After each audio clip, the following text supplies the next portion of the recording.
Chapter 740. Once upon a time there were two brothers. They were the fortunate ones. The moment they were born into this world, they received the sincerest blessings and heartfelt joy from the entire country and millions of citizens. The old emperor has a son. The Mist Kingdom's new heir has been born. Although life in that land of ice and snow was difficult, under the wise old emperor's leadership, everyone believed that the future would only get better and better. The old emperor was already middle-aged.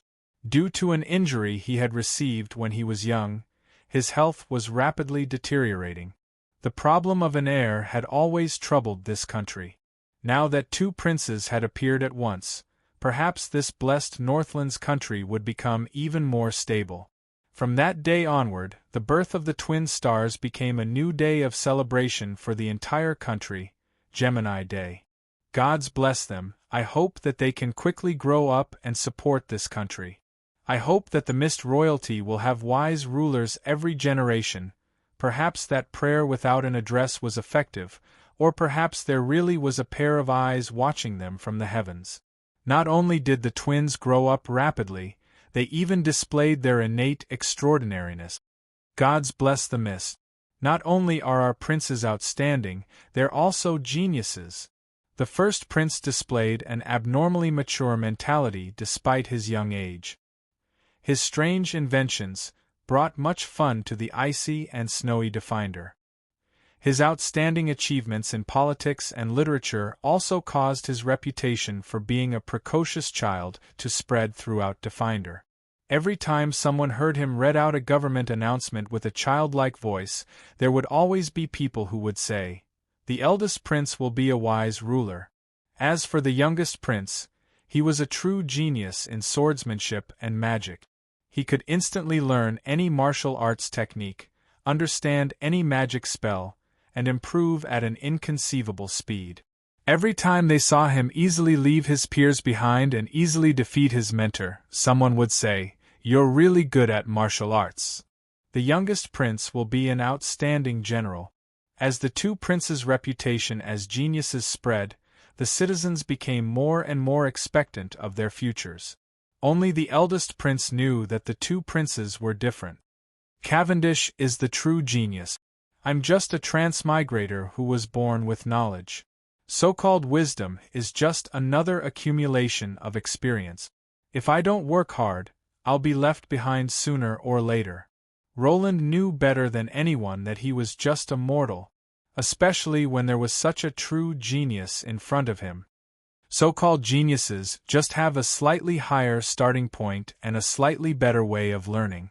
As a result, their efficiency is slightly higher than that of ordinary people. Coupled with sufficient interest and concentration, a highly efficient learning method coupled with the accumulation of time will naturally allow them to easily leave their peers behind. In the eyes of ordinary people, they are probably geniuses. On the other hand, his younger brother, who was only a few minutes younger than him, had easily shattered his inherent concept of a genius. This wasn't some highly efficient method of understanding or learning, but rather an instinct that allowed one to learn with just a glance. This wasn't the accumulation of time and sweat. Just a casual swing of the sword would allow him to unleash sword energy. He had been practicing for 3 days and becoming a sword saint in less than 3 days. His naturally sensitive combat instincts allowed him to defeat an old general who had experienced hundreds of battles in a chess game. Martial arts, military affairs, and magic were all things that he could understand with a single glance. He could learn how to compose music by listening to someone's humming. He could deduce a language dictionary by looking at hieroglyph. Even though he wasn't good at politics, he was still quite skilled at it thanks to his wild instincts and outstanding relationship. It's quite simple.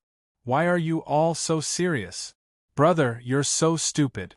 You don't even understand this? Hurry up and finish your homework so we can go play. His childish words revealed the difference between truth and cruelty. Perhaps there were truly some people who were superior to ordinary people from birth.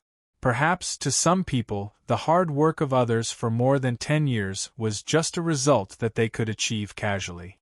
Perhaps, with the existence of a genius, ordinary people should know their limits and obediently give up. Tui, I'm your older brother. How could I possibly be inferior to you? However, Roland was someone who didn't know what it meant to give up. That's right, even if I couldn't become a sword saint in 3 days, I could at least spend 3 years. After all, it would still be frightening if I said it out loud. That's right, I couldn't learn everything immediately. But at the very least, I had the accumulated knowledge of 2 different worlds, as well as the wisdom of an adult. As long as I was willing to put in the effort, what couldn't I learn? My precocious older brother didn't give up. Instead, he became even more resolute and shameless through constant setbacks. All right, I couldn't smile as brightly and innocently as you, but I could at least imitate a similar smile and express my kindness. All right, I wasn't like you who could learn everything immediately and be proficient in everything. But at the very least, I was able to focus my limited attention on what I was best at and the most important areas, using the most efficient method to improve myself. The results weren't bad at all. Failed? Just try again. Lost? Just try again. Tired? Just take a nap and try again. My mortal older brother didn't want to admit defeat and wanted to maintain his dignity as an older brother in front of his genius younger brother. While his heart was filled with scars, he unknowingly reached the limits of an ordinary person and became a so-called artificial genius. Tisk, isn't the result the same? Is there any substantial difference between reaching the goal easily and reaching the goal with great difficulty? Back in the day, Roland didn't know that not only was there a difference, there was a huge difference. The 2 brothers were blessed. They had far too many people who loved them. The 2 brothers were unfortunate. There were far too many shadows watching them from behind. In the end, the 2 brothers lost everything. But at that moment, their different personalities and lives diverged for the first time. The 2 of them had fundamentally different understandings of their own misfortune. And this difference in understanding directly led to the divergence in their lives. It's all because I wasn't strong enough that all of this happened. If only I had worked harder earlier. No, if only I had been 10 times stronger than I am now, those bastards wouldn't have been able to harm us. The genius younger brother fell into self-blame. He regretted wasting his talent and time in the past. He regretted why he wasn't strong enough. After he borrowed power from the Chaos Abyss for revenge, he also stepped into the Chaos Abyss. That was because only the Chaos Abyss, which represented evolution and chaos, could satisfy his desire for power. Being weak is a sin. The final sentence he said before stepping into the Chaos Abyss was his final obsession as he abandoned his past and pursued power. The mortal's elder brother had also sunk into self-blame. However, his sense of self-blame was somewhat different. I shouldn't have trusted the Holy Church. I already understood the true nature of the God of Holy Light, yet I still trusted those bishops. I was foolish. I should have long since seen through the wild ambitions of the surrounding countries. No, I should have spared no expense in establishing a few loyal allies and playing a game of diplomatic balance. There were also problems with the food supply routes back in the day. The Northlands were far too lacking in food. I should have established a few more stable food merchants. The new gunpowder wasn't installed yet. It should have been too early to improve weapons and equipment. Regarding the same misfortune, the genius younger brother could only think of one reason, while the mortal elder brother could think of hundreds of shortcomings. Then, just like in the past, he recorded every mistake and uneasiness in his diary, reminding himself to be careful not to repeat the same mistakes in the future. Then, he made up for the shortcomings bit by bit. After that, the 2 of them only faintly heard news about each other, but they never met again.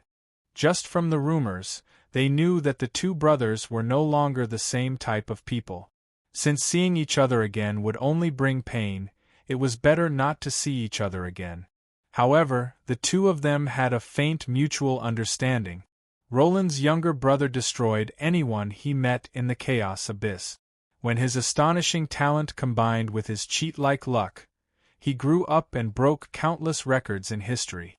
He reached the peak in just 300 years, and could be called the son of the dimension, the king of dragons. He obtained the power that he desired.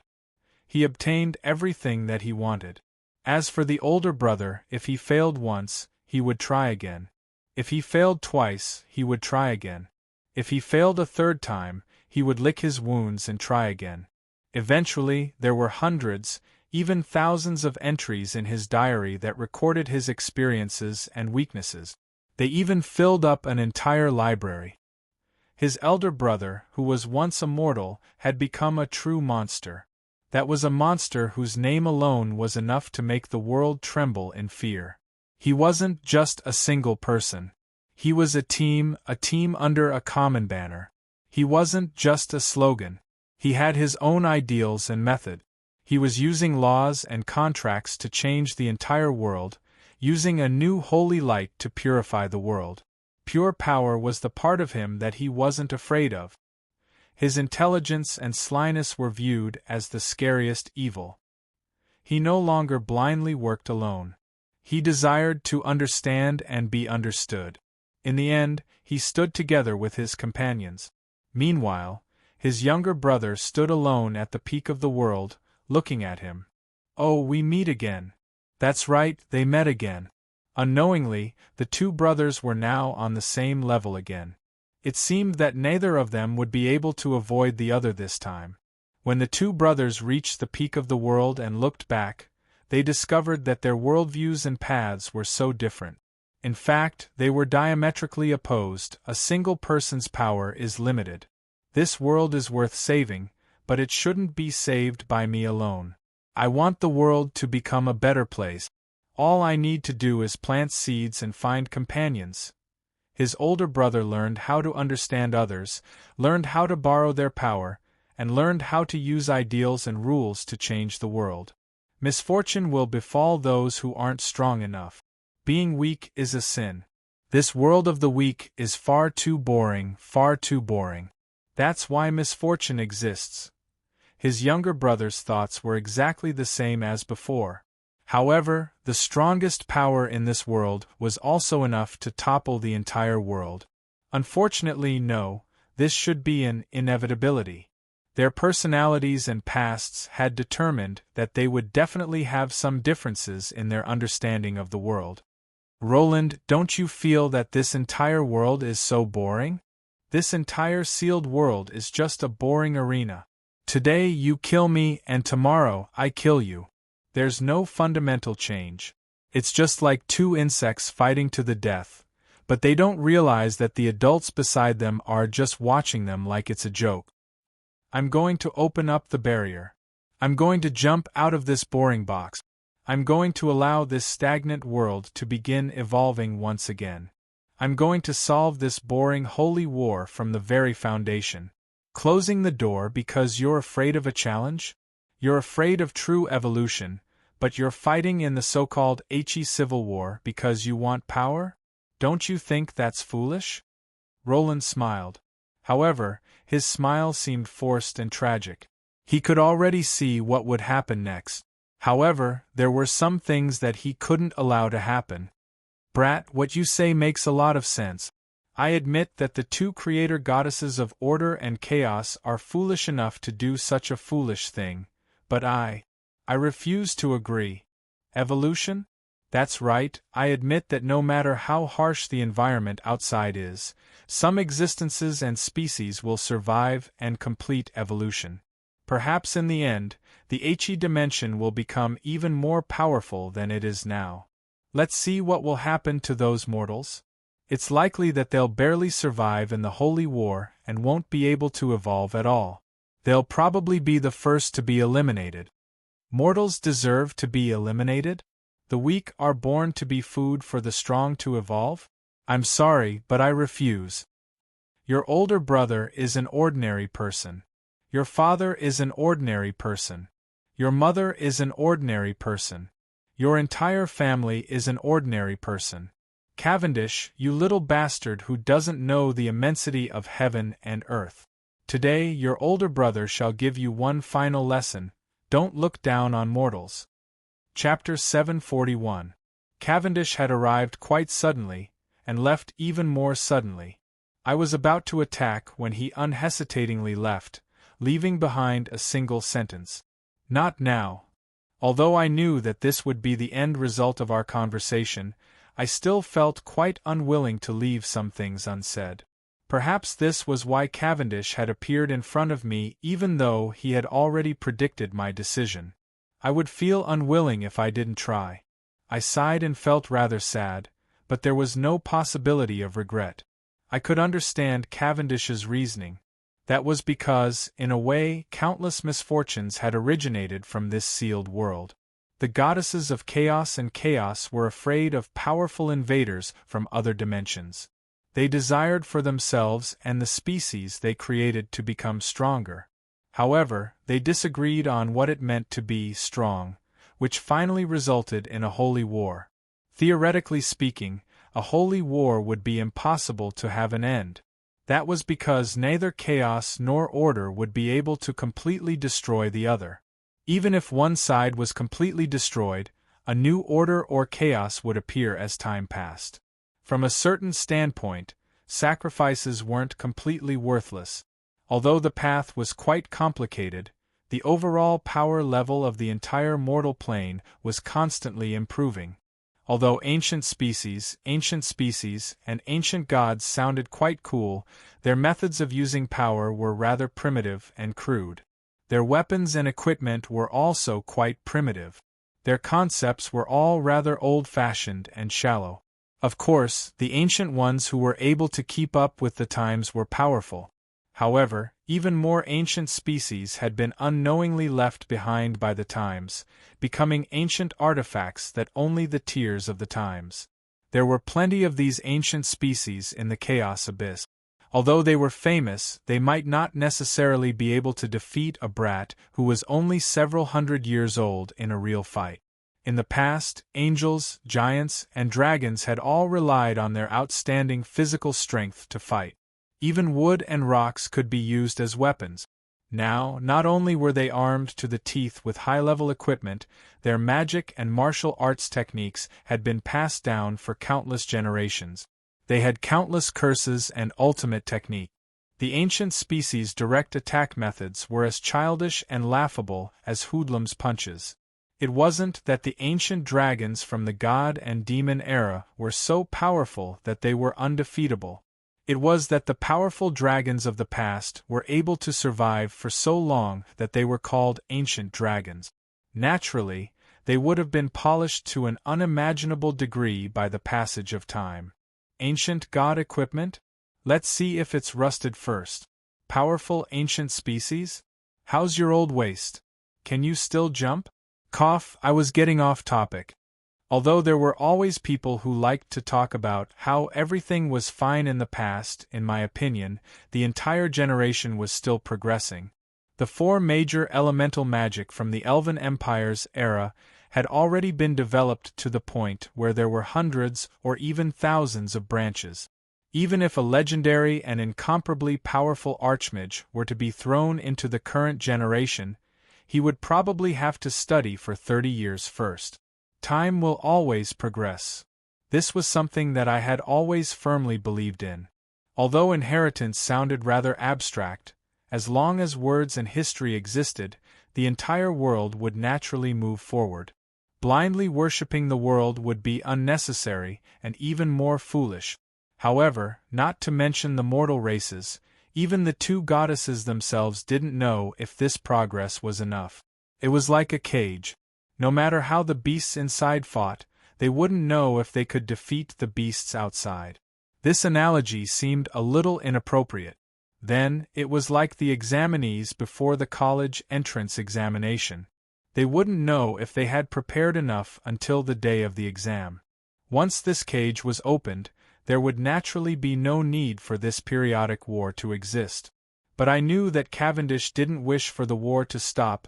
What he longed for was the opportunity to evolve, to reactivate the time needle of this world that had fallen to a standstill. An indefinite war between races? Are you kidding me? Maintaining the balance of the cycle of reincarnation? What does that have to do with me? Is it really that interesting to keep going around in circles? As long as I opened the door to this world, the entire world of He would naturally welcome a baptism from the outside world.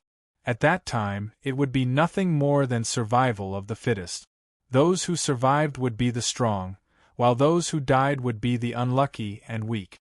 I could understand that it was better to get the pain over with than the pain over with. Secluding the entire world was quite foolish to begin with. However, understanding definitely didn't mean that I agreed. In history, secluding the entire world had always paid a heavy price. When the world's door was finally opened, the invaders would bring new things that you had never seen before and easily slap you in the face. If you fall behind, you'll get beaten up. This wasn't just an empty saying. This was an experience filled with blood and tears. However, there's a foundational difference between the seclusion of He and the human countries. What if the people outside aren't humans, but rather a group of vicious man-eating demons? What if their goal isn't to enslave and conquer us, but rather to completely exterminate us?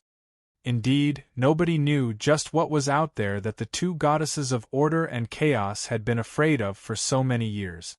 Not to mention, the game's history had faithfully portrayed the dimensional invaders from back in the day. This made the situation quite grim. In the game's history, both goddesses of order and chaos had been revived, but it was still meaningless. Taking a step back, even if Ike was able to survive the baptism of foreign creatures and achieve so-called evolution, just how many of them would be able to survive? 10%? 5%? It was impossible for me to estimate. If the dimensional invaders were as powerful as the game's history had described, then I would be quite happy if even 10% survived. Perhaps some people would say, this is a necessary sacrifice. This is the cannon fodder of history. There will always be people who can't keep up with the times. However, I would say that those would be the sacrifices, not your sarcastic remarks. Who should be eliminated? Who should be sacrificed? Who finally managed to survive in this world, only to die because of someone else's words? Would anyone be able to make such a heavy decision? Taking a step back, if the dimensional invaders really suffered more than 90% casualties, who would be confident in surviving? In that case, even if the dimensional invaders managed to achieve so-called evolution, what meaning would there be? Perhaps there really would be a powerful He country in the end, where all species could coexist peacefully, where the power of magic would be able to change everyone's lives, and where civilization and art would become what everyone wanted. But would there be any meaning to that? In this generation, would the dead people who were sacrificed be happy? It was so difficult for me to finally see the light at the end of everything. How could I possibly allow all of this to happen? Was I wrong for making such a decision? I was wrong for stopping the development of history. Perhaps in a few hundred or even a few thousand years, a new species would bring about a new holy war. Was Cavendish wrong for being so willful? Yes, he was wrong. He basically didn't care about the lives of other mortals at all. Countless people would die because of him. Was I right for making such a decision? Of course I was right. The entire mortal plane had finally developed to such a degree. How could I possibly take such a huge risk and use countless lives in exchange for so-called evolution and progress? Was Cavendish correct for being so willful? Of course he was correct. He was correct to the point of being irrefutable. The two goddesses of order and chaos were the idiot. I was a coward who didn't dare to advance when I saw the possibility of sacrifice. Only by opening up that dimensional door would He's stagnant time be able to advance again. Only then would He's holy war's cycle of destruction and reconstruction be repeated. At this point, there was no longer any such thing as right or wrong. Perhaps this was the inevitable result of having different standpoints and values. I knew that next time, no matter if I met Cavendish or if Cavendish met me, not right now? So it's going to be next time? Next time we meet, we won't hold back at all. In the end, we'll still have to kill each other. Chapter 742. The Bardi capital was an ancient city with a long history. If one looked down from the sky, the city was several times larger than it had been 8 or 9 years ago. No, more accurately speaking, several new functional areas had been added to the city, as well as several new satellite cities. The most eye-catching part of the city was the vast area to the north. Originally, there had been a mountain range there. The cliffs around it had been hollowed out, and gigantic palaces had been erected there. Dragons could often be seen flying in and out of the palaces. This was the Bardi Dragon City, which had only been in operation for several years. Beneath the Dragon City was a new arena made of white brick. Night duels would be held here to improve their martial arts techniques, as well as to show off their strength to the dragons. Thanks to the combined efforts of the Bardi Emperor and various powerful dragons, as well as external pressure, the dragons gradually gave up on their former arrogance. It was no longer that difficult to accept fighting alongside a knight. But now, it was no longer necessary for a high-level knight and a high-level dragon to work together in order to be invincible. With the introduction of a tremendous amount of new equipment, many young dragons would choose to work with a knight that came along with their new equipment. Why did this sound so strange? But it was the truth. Many dragons viewed knight as nothing more than players who came along with their equipment. 3 years ago, the new venomous Scorpion 2 magical cannons and medium energy cannons had been successfully introduced. Dragons with multiple heavy magical cannons were becoming more and more like the new rulers of the skies. These dragons now had a new name, and it was even possible that they could be converted into a regular soldier type, magical armored battle dragons. The new city to the west of the city was a new district for technicians, engineers, and mages. Even though Bardi was a mega-empire with a tradition of dragon knight magic, it unhesitatingly started developing magical engineering technology after discovering the importance of it. A tremendous amount of resources, wealth, population, and, most importantly, a sufficient number of educated people brought about a pool of talented magical instructors. This allowed Dragon Knight Emperor Halent to swiftly catch up to the older generation. Under Dragon Knight Emperor Halent's leadership, Dragon Knight Empire seemed to be on the rise. In fact, it was very easy to understand. Spend money to buy technology and talents from the Allies, then throw out a government decree for scholars to change professions, and invest in promising researchers. Even if they couldn't immediately produce results, they could make the researchers yearn for such a research environment and take the initiative to come. Then, let the emerging talents consider the benefits and choose this profession. After 10 or 20 years, they would be waiting to reap the result. However, unlike the Ottoman Empire, which was also a new country of magic engineering, the Ottoman Empire had enough dragons as war resources. They didn't invest their energy and funds into the construction of heavy ships and tanks.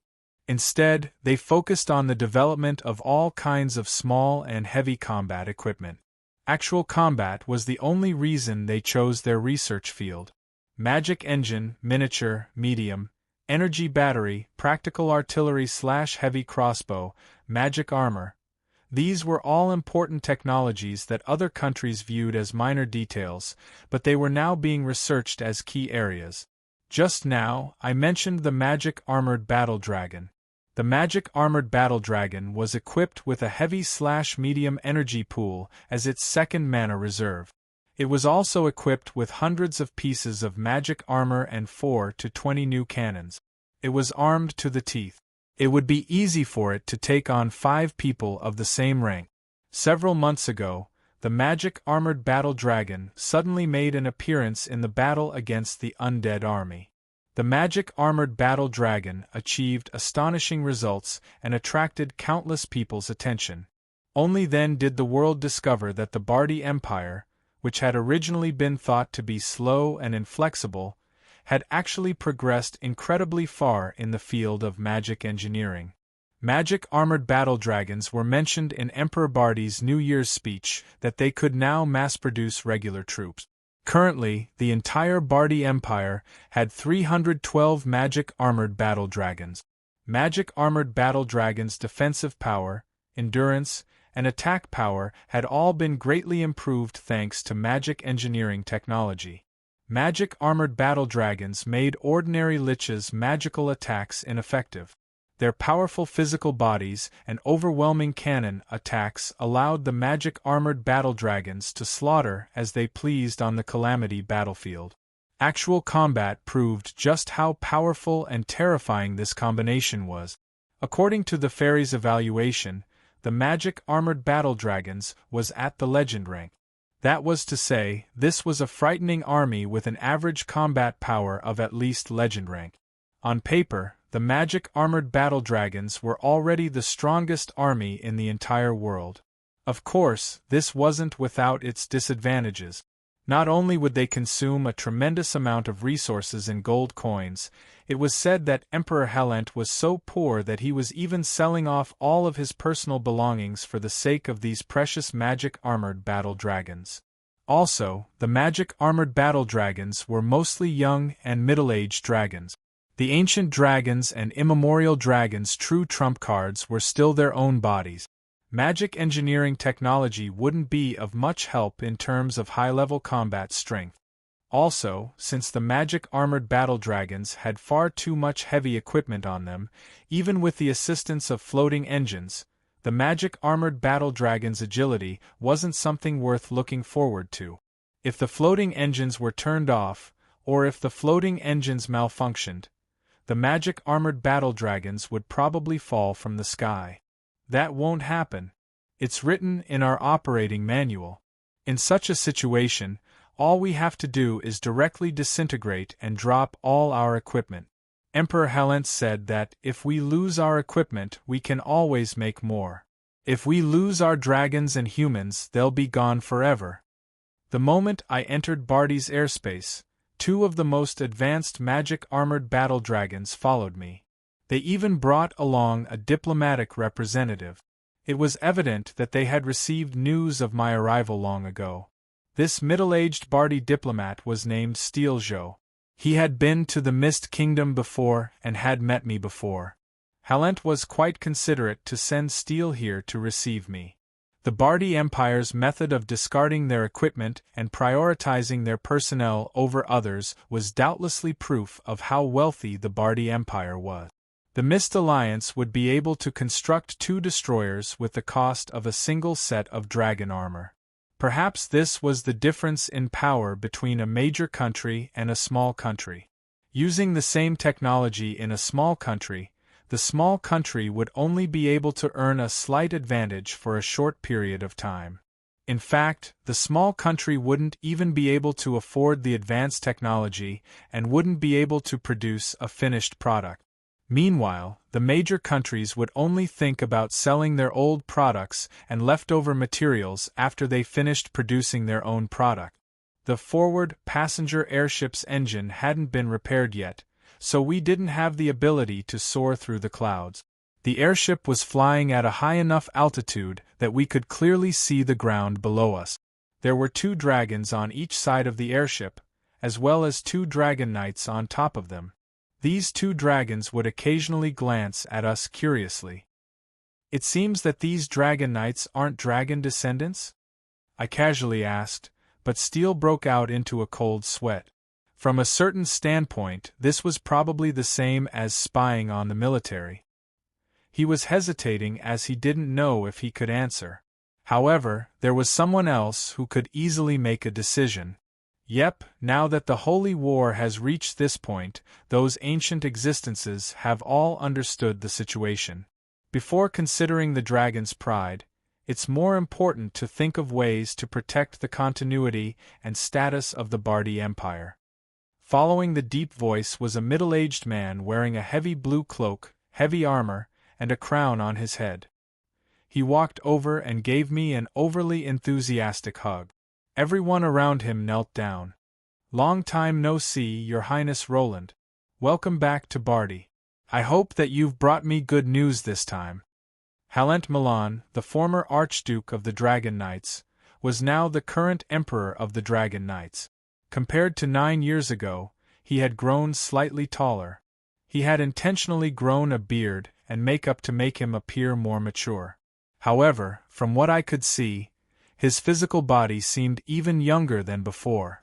Frightening power was contained within this physical body. I closed my eyes, and all I could sense was a powerful dragon. It would seem that the current Halent was more like a dragon than a human. This was to be expected. After all, many of the dragon's secret techniques would increase the purity of their bloodline. Halent had no reason to refuse this power. Compared to the shy youth of the past, the current Halent had rather exaggerated expressions. "Oh no, you've already brought me good news. 1 week ago, you, as a human, defeated a Chaos main god and achieved eternal glory. Come, let us celebrate this great victory for the heroes of humanity." After Halent finished talking to himself, Bardi's emperor excitedly started applauding. Naturally, the surrounding servants and commoners also applauded. For a while, thunderous applause and cheers filled the air. I was almost overwhelmed by the drummers. Those who were unaccountably solicitous were hiding evil intentions. Halent's sudden excessive enthusiasm only gave me a strange feeling and gave me goosebumps. "Propaganda, propaganda," Halent whispered to me in a low voice. He then took my hand and waved at the commoners below us. Only now did I notice that the Forward had already entered the harbor, and that the welcoming crowd had completely filled the area below us. I could even faintly make out that there were more people than there were in front of us. Not far away, there were even small dragons carrying red banners. A warm celebration for the 8th anniversary of the Mist Alliance's friendship with the Bardi Empire. A warm welcome to the Mist Alliance's leader, His Highness Roland, who has come to guide us. A warm celebration for His Highness Roland's return from slaying demons. The welcoming crowd, flowers, cannon salutes, and military bands were all here. The only thing that didn't seem right was that the Forward seemed like it was about to break down. However, with 4 magical battle dragons escorting it, it seemed even more domineering and calm, as if it was a warrior returning from the battlefield. I was pulled by Halent and waved, but the cheers from below suddenly erupted and even soared into the sky. What was surprising was that this hadn't been intentionally arranged. The cheers were far too real. At this moment, many thoughts flashed through my mind. My expression froze over, and I instantly realized that something was wrong with the situation. I immediately put on my standard Holy Knight smile and waved down. And then, I was buried in the welcoming crowd. Amidst the chaos, I faintly heard some words that I paid attention to, such as reinforcements and front lines. This made me feel even more confident. 30 minutes later, we finally made our way out of the welcoming crowd.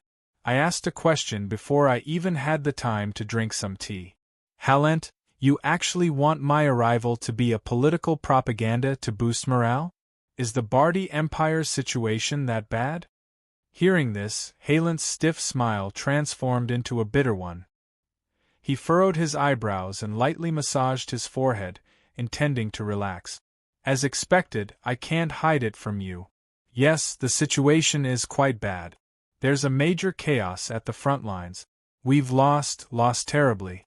A serious undead emperor is 10 times more difficult to deal with than expected." Chapter 743. Bardi has a population of 180, so it's quite easy for them to defeat the undead with their flying dragons. Look, there are armored flying dragons and machine gunners, and human soldiers are everywhere. The undead don't even dare to fight, and their logistics haven't been activated yet. They'll definitely die if this continues. Oh my, they can't be healed to death. How can they be healed to death? Randomly raising flags. Damn it, I'm a professional commentator, alright? How can they be healed to death? Can a professional commentator not understand what's going on? 180 against 40, and Bardi has the wood spirits and the mage country's allies. Flying dragons in the sky, Holy Knight on the ground, and flying dragons and dogs on the ground. Bardi has the advantage in numbers, so how can they possibly lose? Tell me, How can they possibly lose when they're riding on the face with flying dragons? They can even win by brute force. Take this. Flying dragons ride on the face, they win. They can't possibly lose, impossible. Something's wrong, why are they being surrounded? Oh my, come on. Don't rush into a trap. How am I supposed to commentate if you step into a trap? Wait for the undead to come out before rushing.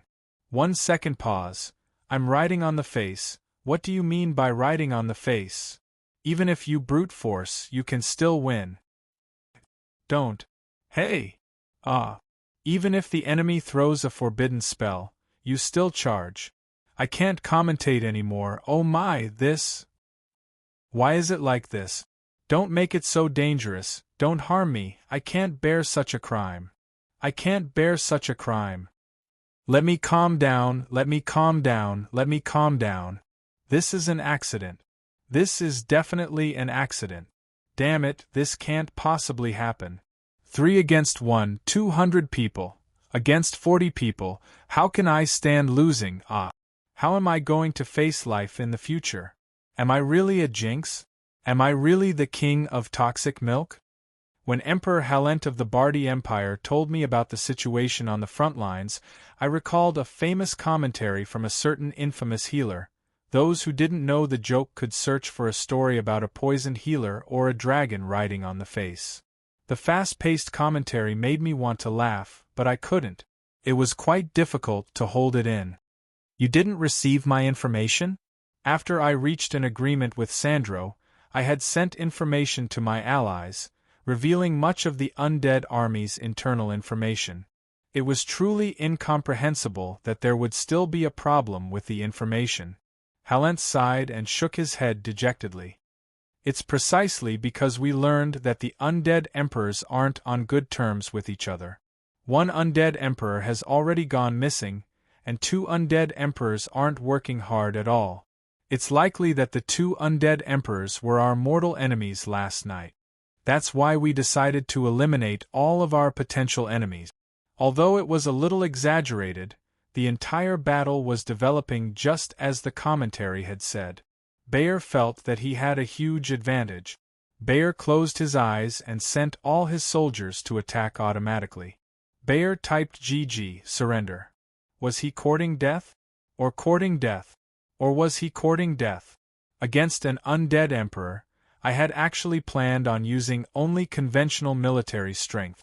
I had intended to overwhelm the undead emperors with sheer numbers, and then use multiple armies to charge at the undead emperors, only to be annihilated by forbidden spells and ambushes. The front line's military strength had been cut short, and I had been forced to retreat over 150 kilometers in one night. I had taken a great deal of damage to the undead emperor's morale. In fact, even my arrival had been used as propaganda to boost the undead emperor's morale. And all of this had happened even though the undead emperors were unable to work together as one. Halent's narration of the battle at the front lines was gradually reconstructed. Only 2 undead emperors had participated in the battle. Undead Emperor and Anna, the Witch of Eternal Slumber from the Darkness Plane, and Undead Emperor Shupnus, the Undead Emperor from the Death Fog Plane, were both of the younger generation among the undead emperors. Neither of them had any astonishing combat achievement. At the very least, they hadn't accomplished any astonishing feats in the mortal plane. It could be said that compared to the other 3 famous undead emperors, most people were underestimating them. But they were still undead emperors, existences capable of turning the impossible into reality.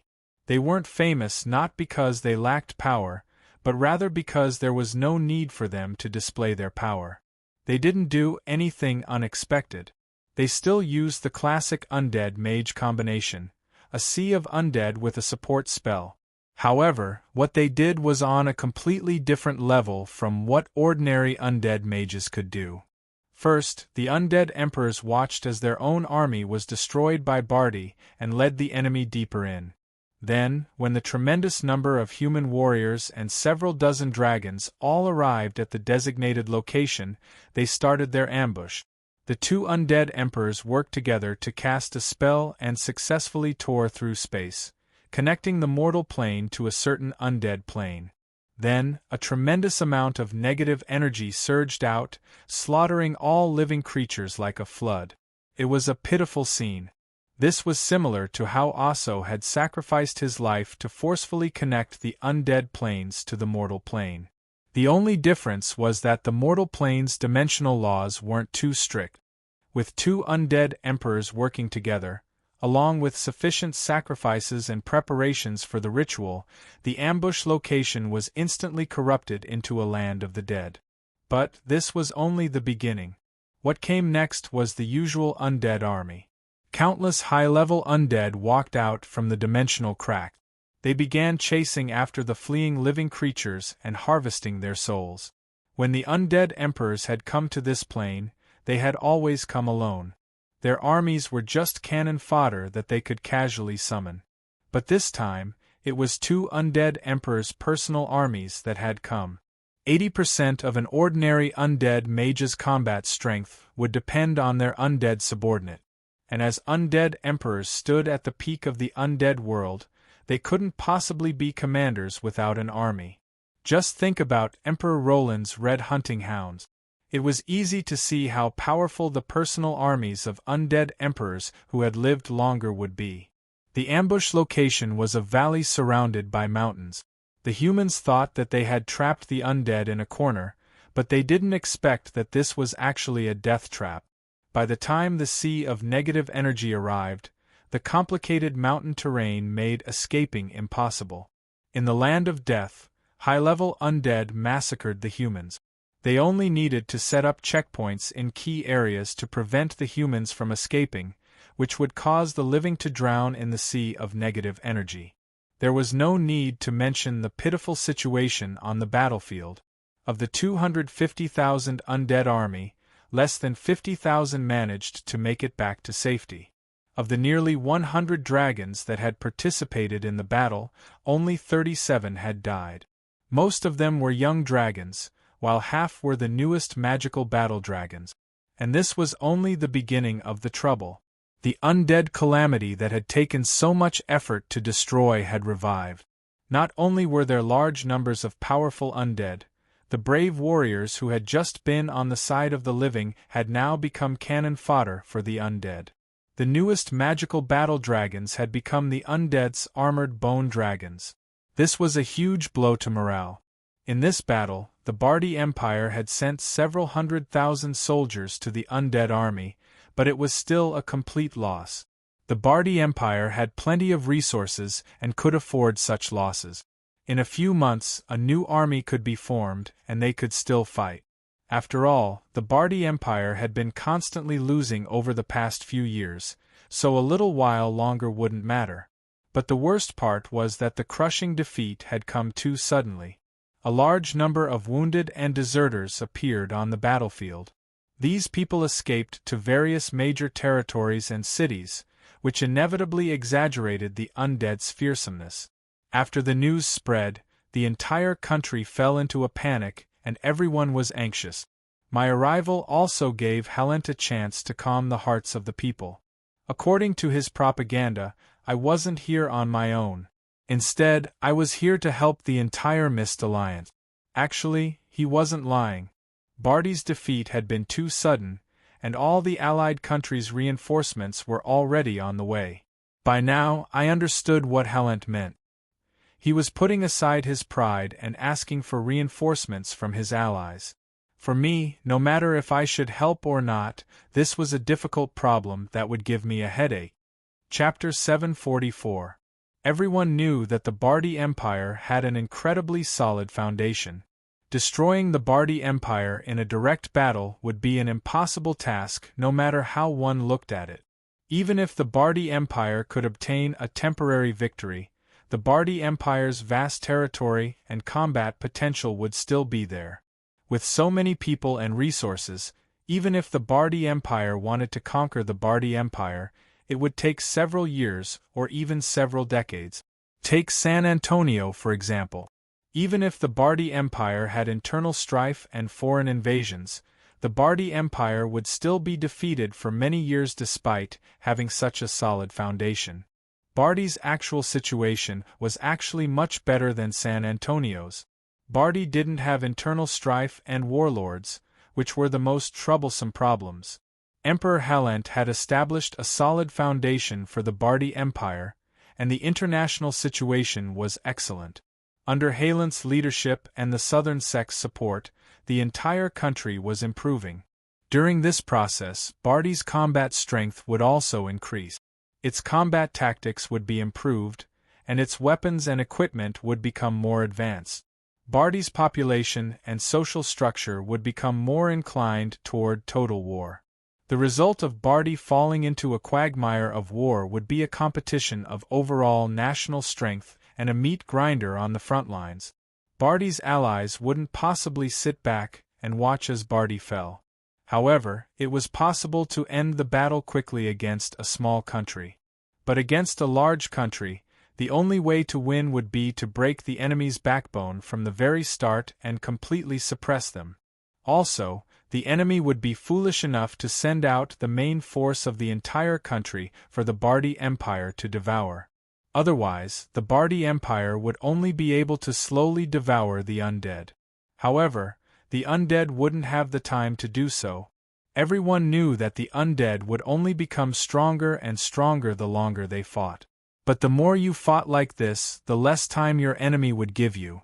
Although Bardi had lost several 100,000 undead, when considering its territory and population, it was far from a serious injury.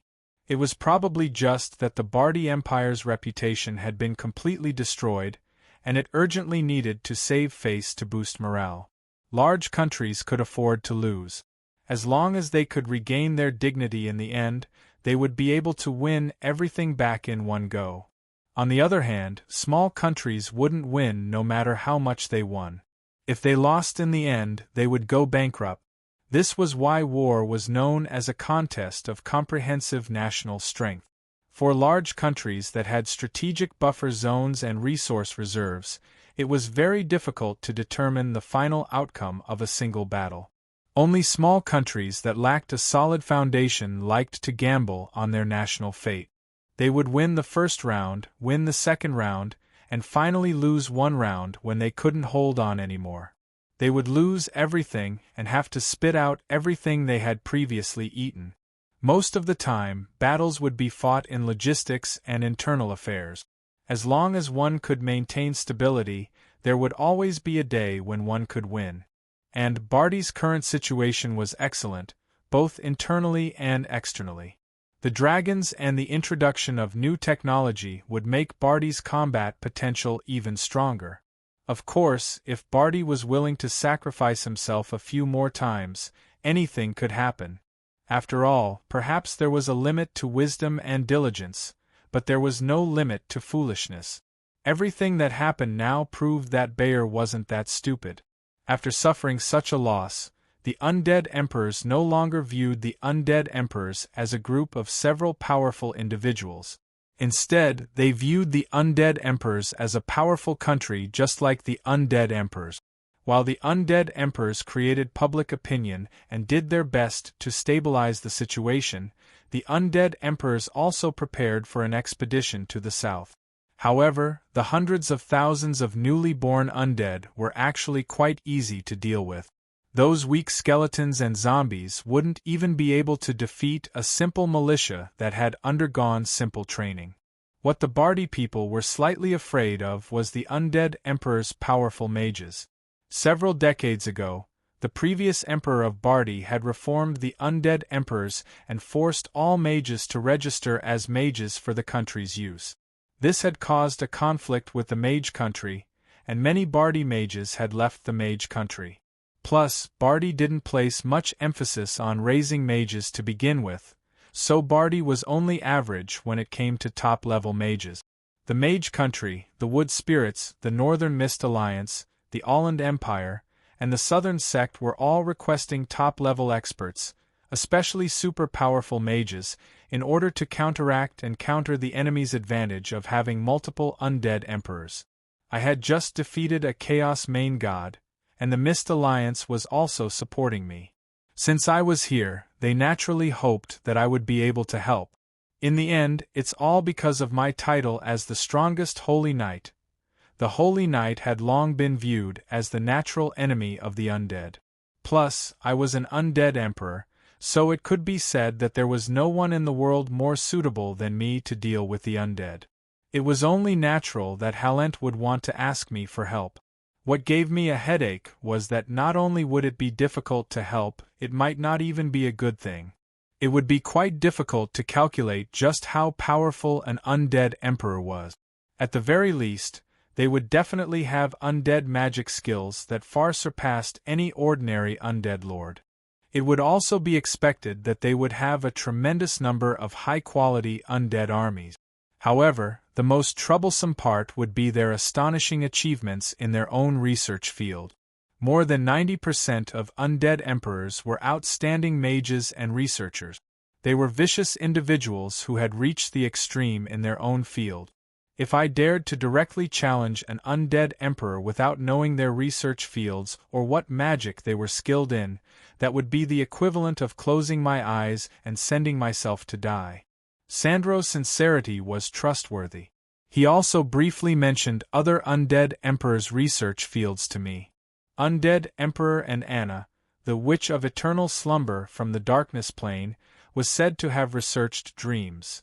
Even though undead were incapable of dreaming, she had created miraculous dream-related witchcraft. However, I felt that dreams were inextricably linked to the soul. Perhaps dreams were even a lower-level concept for the soul. It was highly likely that her research field would overlap with mine. Plus, she was the least experienced undead emperor out of all the other undead emperors, so she should be the easiest to deal with. Undead Emperor Shupnus from the Death Fog Plane was only average in terms of experience and combat achievement. However, it was said that his research field was quite diverse, and he was quite skilled at creating composite undead products. His undead army was quite strong. My guess was that Shupnus was most likely a mage who specialized in undead products. However, it was likely that he wasn't interested in the soul, but rather the undead's physical body. If it was possible, I would like to sit down and chat with these two undead emperors and exchange research information. Perhaps I would be able to obtain many new ideas and research ideas. But right now, it was quite a headache to be on the enemy's side. It would be foolish to treat the undead emperors as a united faction. The undead emperors were nothing more than a pile of loose sand. Some wanted to fight, some wanted to make peace, and some even asked, "Can I go back now?" every day. They were basically a perfect clique. The good news was that only these two undead emperors truly intended to go all out against Barty. The bad news was that these two undead emperors were enough of a headache to deal with. Barty's corpses had already become cannon fodder for the undead emperors. Giving up on their grudges and ceasing to fight would only be something the victors would say. Barty would definitely do everything in its power to take revenge. Otherwise, it would be quite difficult to explain things to its citizens. The two undead emperors were unwilling to give up on the main battlefield. Since they had already reached this step, it would be impossible for them to step on the brake. What followed would no longer be a battle of restraint and probing. It was highly likely that this would become a meat grinder where the Armageddon would begin.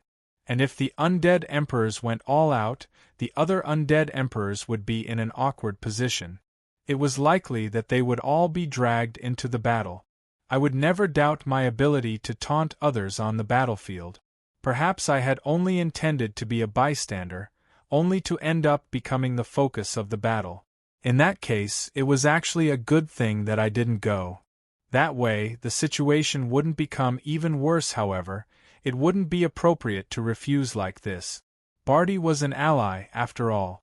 Barty's abundant resources would be the Mist Alliance's greatest lifeline. Sure, but I need to go to the Mage Country first.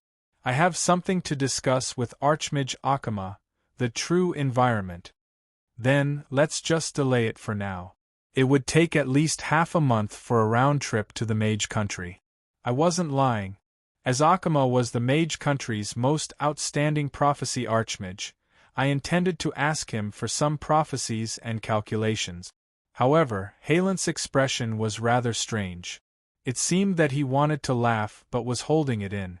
Only after quite a while did he cough lightly.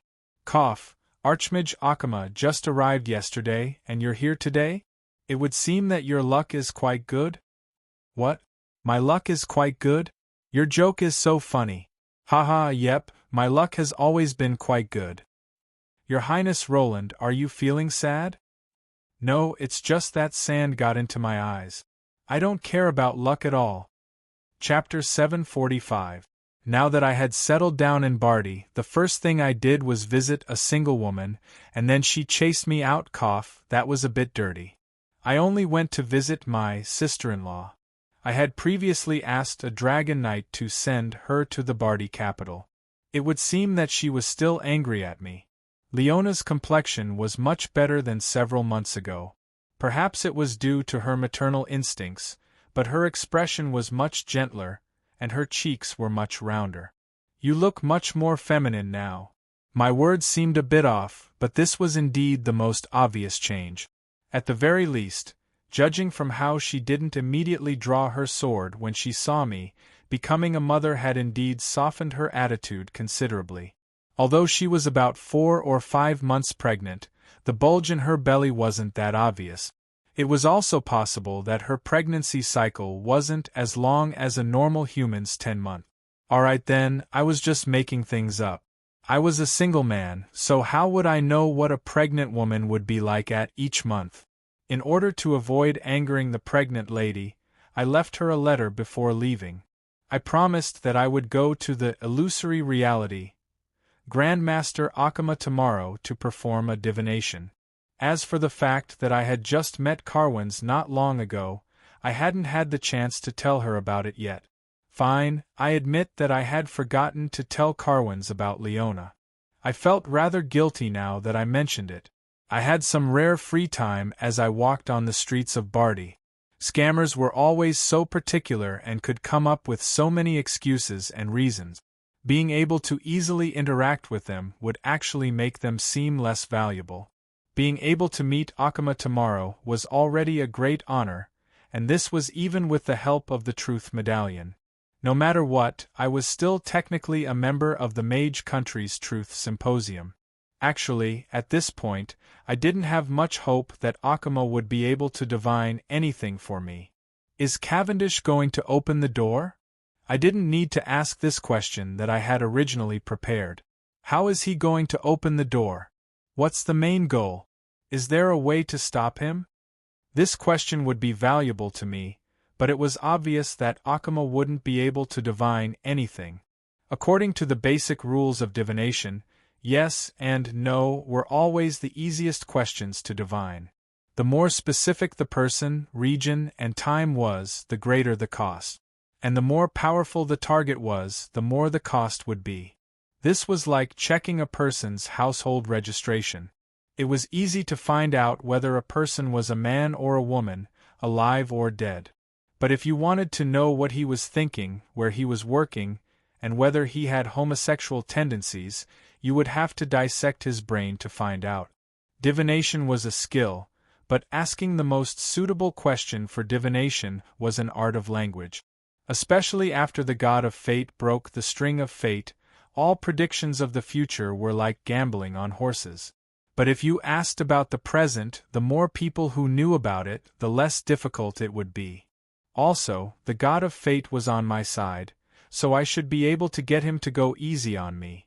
I was bored shopping while thinking about the most suitable question. Cavendish is looking for the Abyss girls? If this was true, it had already happened. Not only that, his subordinates and allies probably knew about it, so it probably wouldn't cost him much. And if I received a positive answer, I would ask the second question. Is finding the Abyss girls the most important thing for him right now? From another perspective, this question was basically asking if the Abyss girls were related to the dimensional wall door. That was because Cavendish's top priority was probably to open the dimensional wall door. My system already had some guesses about the Abyss girls, so it was necessary to confirm them. Will me staying here give Cavendish a headache? This question was quite abstract, but it was a question about the future. The more abstract and vague it was, the less energy it would cost. The answer would definitely be ambiguous, but as long as I obtained an answer, I would be able to make some suggestions about what to do in the future. And with Leona and me as the connection, this question would probably cost an acceptable amount of energy. Now it was time for the main part. If I wanted to ask Cavendish's location in a roundabout way, I would have to analyze it based on the information I had.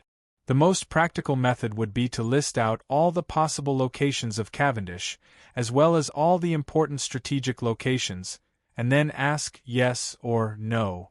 This was the correct way to use a prophecy. Those who immediately asked, "Where's the treasure?" who asked, "What's the Demon King's weakness?" would either be easily fooled by the prophecy or kicked out by the prophecy. I had pretty much decided on tomorrow's question. I felt much more reassured as I shopped around. I had been to the Bardi capital more than once already. This was the oldest city in all of Ike. It could be said that this was an incredibly important and prosperous city.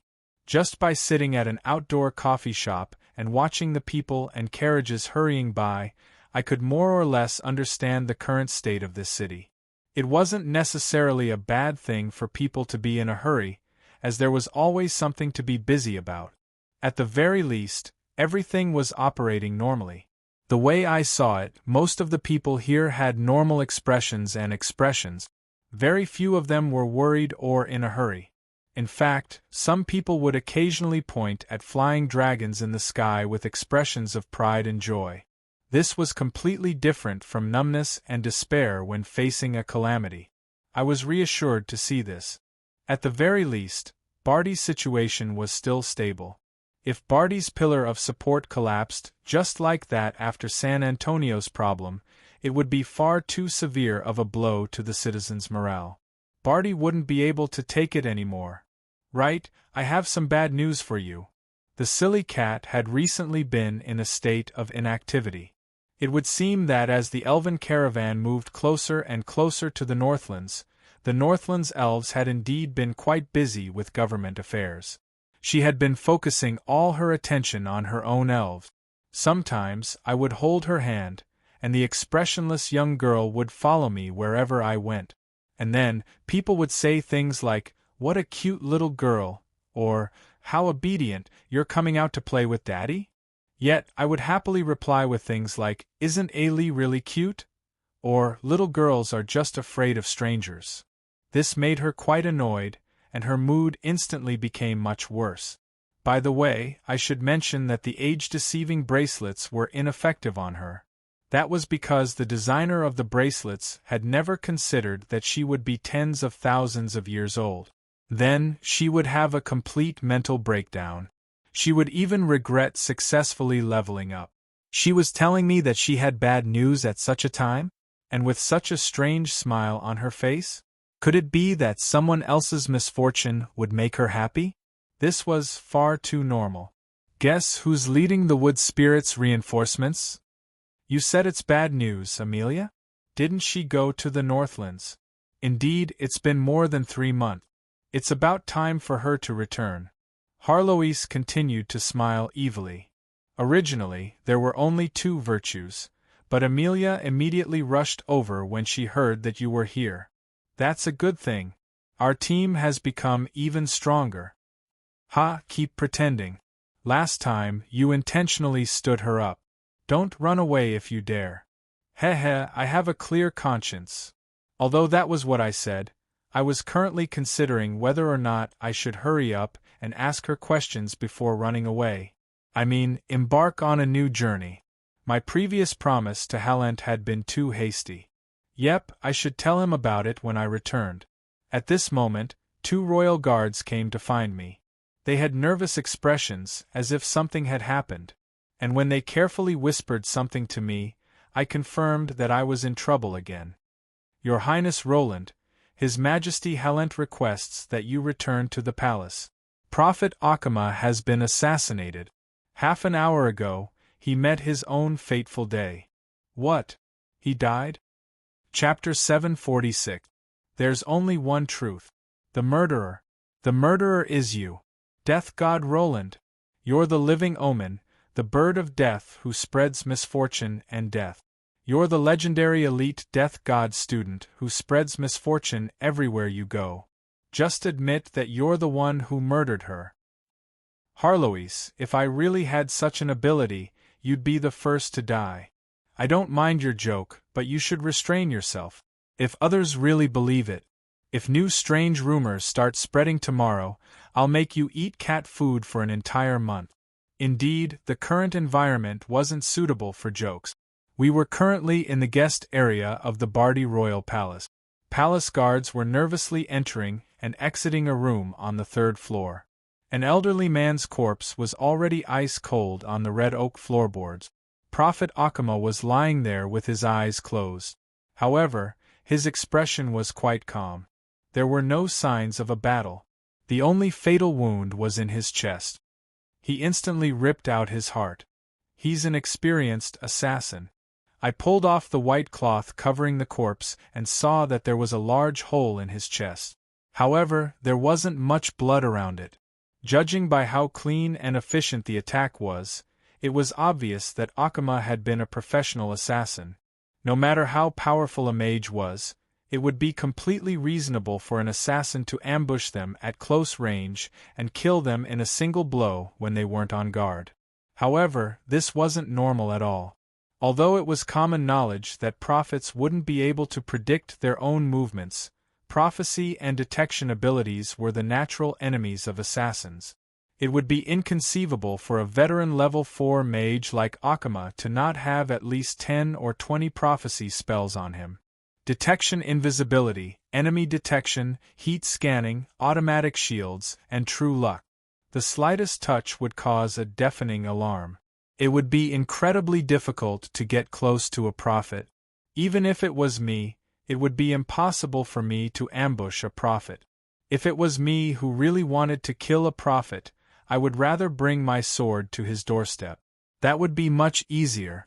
In such a situation, only a master of stealth would be able to sneak up behind the most famous prophet in the world, Akama, and kill him in a single blow when he wasn't on guard. My fingertips touched the corpse's skin, which was gradually freezing as dark magic gathered on it. I didn't have the reasoning abilities of an elementary death god, but I had some of the death god's trick. In a magical fantasy world, it wasn't difficult to make the dead speak. The moment I summoned the soul, I met with resistance. Holy water?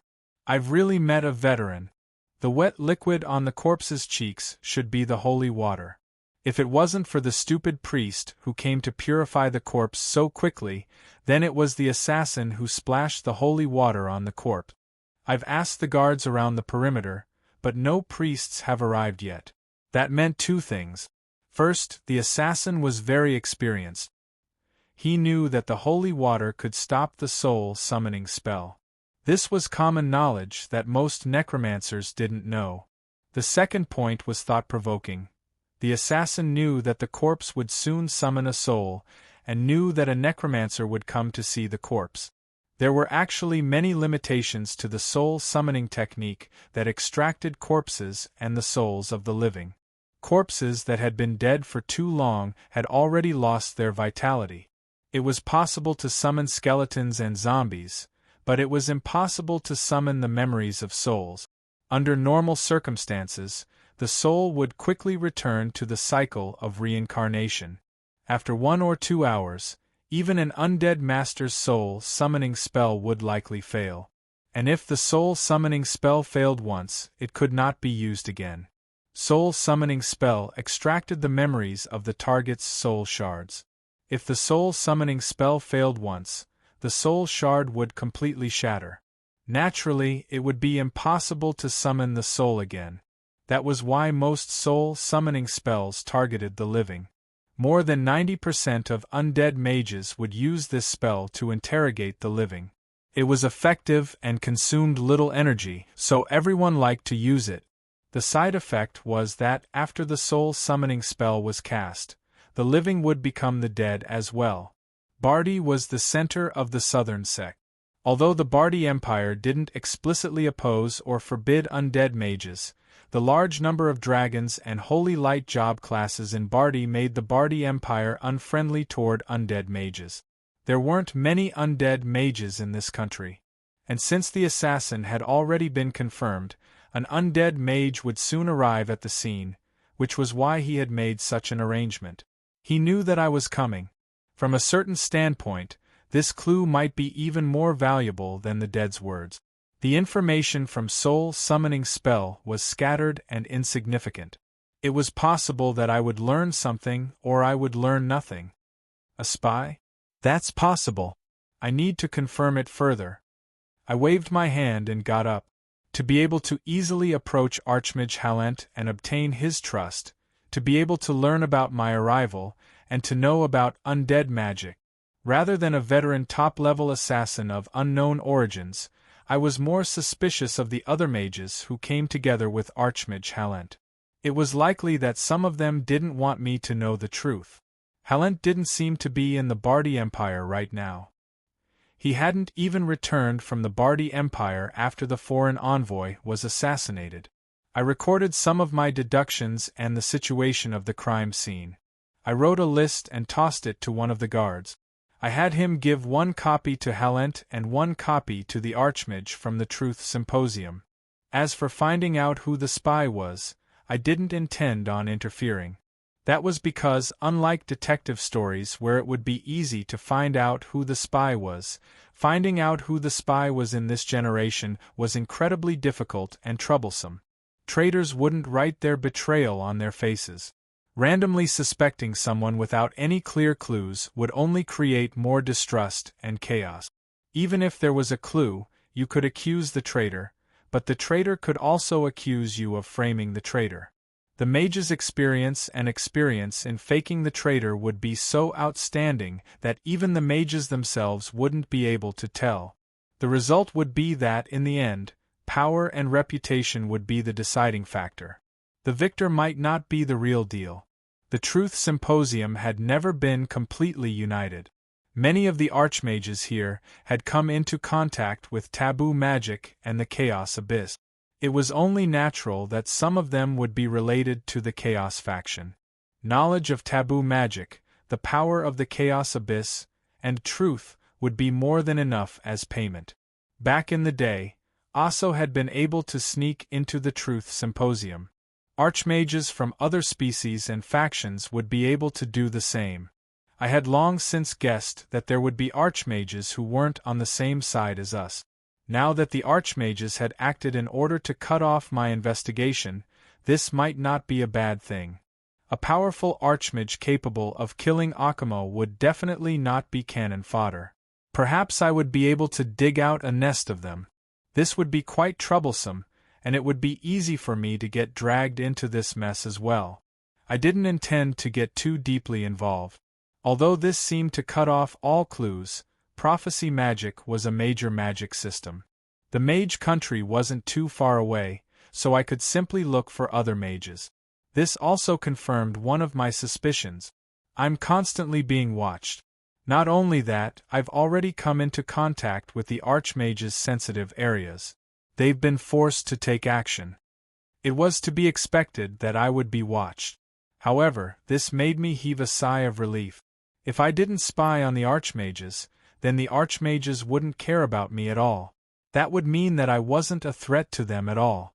It was now almost certain that the Chaos Girls were related to the Dimensional Door. In that case, I would probably need to start gathering information on the Chaos Girls. The simplest method would be to find an awakened Chaos Girl. What a headache! Eliza has been constantly contacting me. The silly cat, who would always comment on me, was currently remaining silent. I had been hesitating over whether or not to go find Eliza for the past few days. However, I had so many things to do, and nobody knew where Eliza was currently. Going there to find her probably won't be possible in just a few months. Actually, the fact that nobody knew where Eliza was already a great explanation. It was likely that she was no longer in this plane. It was impossible for her to go to the Chaos Abyss. In that case, considering her situation, the Fire Elemental Plane was the most likely location for her. However, the Fire Elemental Plane was vast and dangerous. If she wanted to hide from me, it wouldn't be an easy task. Forget it. Let's keep a close eye on Leona. My system had already confirmed that Leona was a Chaos Girl. Perhaps as long as I took her with me, I would be able to learn more about her sooner or later. I had so many trivial matters to take care of, and I didn't have any time to cultivate. Naturally, I would have to postpone creating my sword. As expected, if I wanted to cultivate, it would be better to find a remote mountain or forest. However, I wouldn't be able to have such an attitude right now. It was likely that the battle against the undead emperors was right around the corner. Halent was probably busy with this major event. I had far too few chips on hand. If I joined now, I would only be able to be a hired thug. If I lost, I would have to take the blame. If I won, I wouldn't get any benefit. Perhaps I wouldn't even be able to gain any favor from Halent. This wasn't what I wanted. However, there was no reason for me to refuse. Roland. Suddenly, I heard a voice. However, it didn't belong to my system or the noisy silly cat. This deep and low voice instantly helped me calm down. Boss Ale? You're awake? Chapter 747. When I heard Ale's voice, I almost started crying. You've finally woken up. Wonderful, wonderful, my voice was filled with sobs and exclamations. I had waited so long for this day. I'll leave all the trouble to you.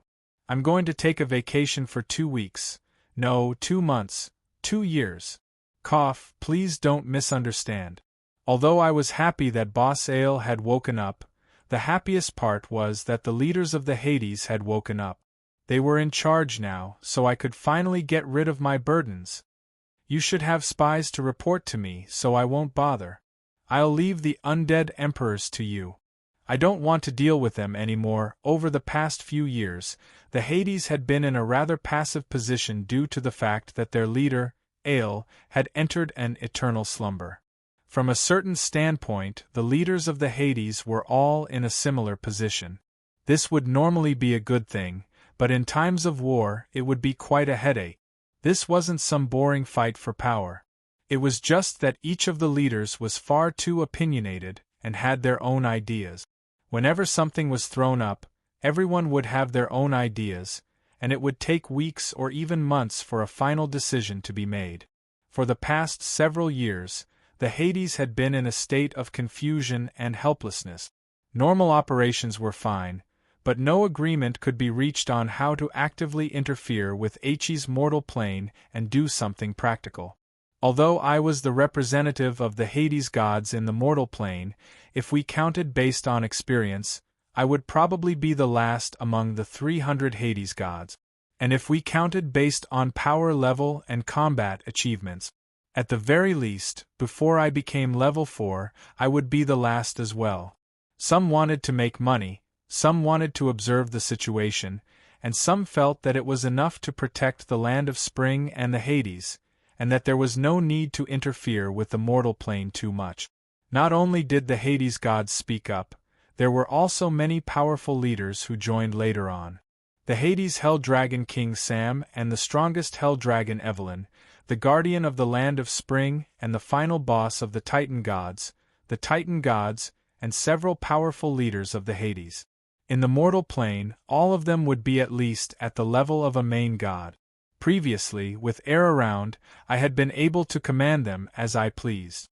But now I could only ask for their assistance. The difference in power between us was quite significant. With people, there would be circles. With people, there would be circles. With people, there would be disagreement. With people, it would be strange if they always worked together. At this moment, as a basic employee, I felt a headache coming on. I finally remembered that in some government agencies and companies, there would always be those people who would only eat and not do anything. But when they were not around, the situation would become chaotic, and there would be a lot of trouble. Sometimes, when an opinion or suggestion was thrown back, there could be several contradictory and conflicting methods. When the suggestion was thrown back, it would cause more and more headaches. Back when Ale was still around, I never expected such a situation to occur. Ale's faction had always been called Ale's faction for this reason. Without Ale to control the situation, everyone else would be nothing more than a pile of loose sand. Especially since there were several new members in my team. This had nothing to do with power level or intelligence. This was how things had been for thousands of years. Everyone had been on the same level in the past. You weren't even as experienced as I was, so why did you have to be a leader while I was a foot soldier? I even beat you up 3,000 years ago. Ale's awakening also meant that the Hades' scattered factions had finally been unified. The Hades, the ultimate force to save the world, could now fully interfere with the mortal plane. Maria, how did you die? However, Ale's first question was one that had nothing to do with him. It seemed that he really valued this adopted daughter of his. After Ale finished speaking, he fell silent.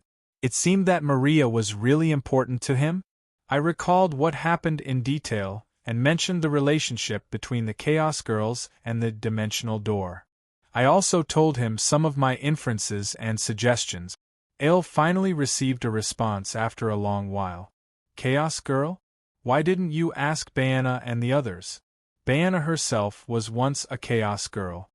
At this moment, I felt like I had been F***ed. Only now did I remember that there was a group of old antiques here, and they were most likely to know about ancient secrets. Why didn't I take the initiative to ask them? Was this what they meant by being in the dark under the lamp? The next instant, a large amount of information and knowledge was sent to me. Most of this information was ancient knowledge and memories. At this moment, I completely understood what type of existences the Chaos Girls were. Every Chaos Girl was actually an independent individual. Even if they were amazingly talented in certain areas, they would still be driven by their instincts to kill each other in the end. In this aspect, I discovered that my information was actually more detailed than ALS. It would seem that even the Chaos Girls themselves didn't know that the final victor would become Cynthia. They were simply driven by their instincts to steal their sisters' souls.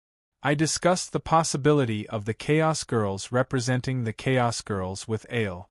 As we talked, we started discussing future battle strategies. As one of the 4 pillar gods of the new Hades, Ale represented the pillar of death and was also the king of the dead. It was fated that Ale would be unable to leave the Hades, but that didn't mean that he couldn't interfere with the mortal plane. The leaders of the Holy Light faction were far too powerful, but they were also restricted by the natural laws of the Holy Light.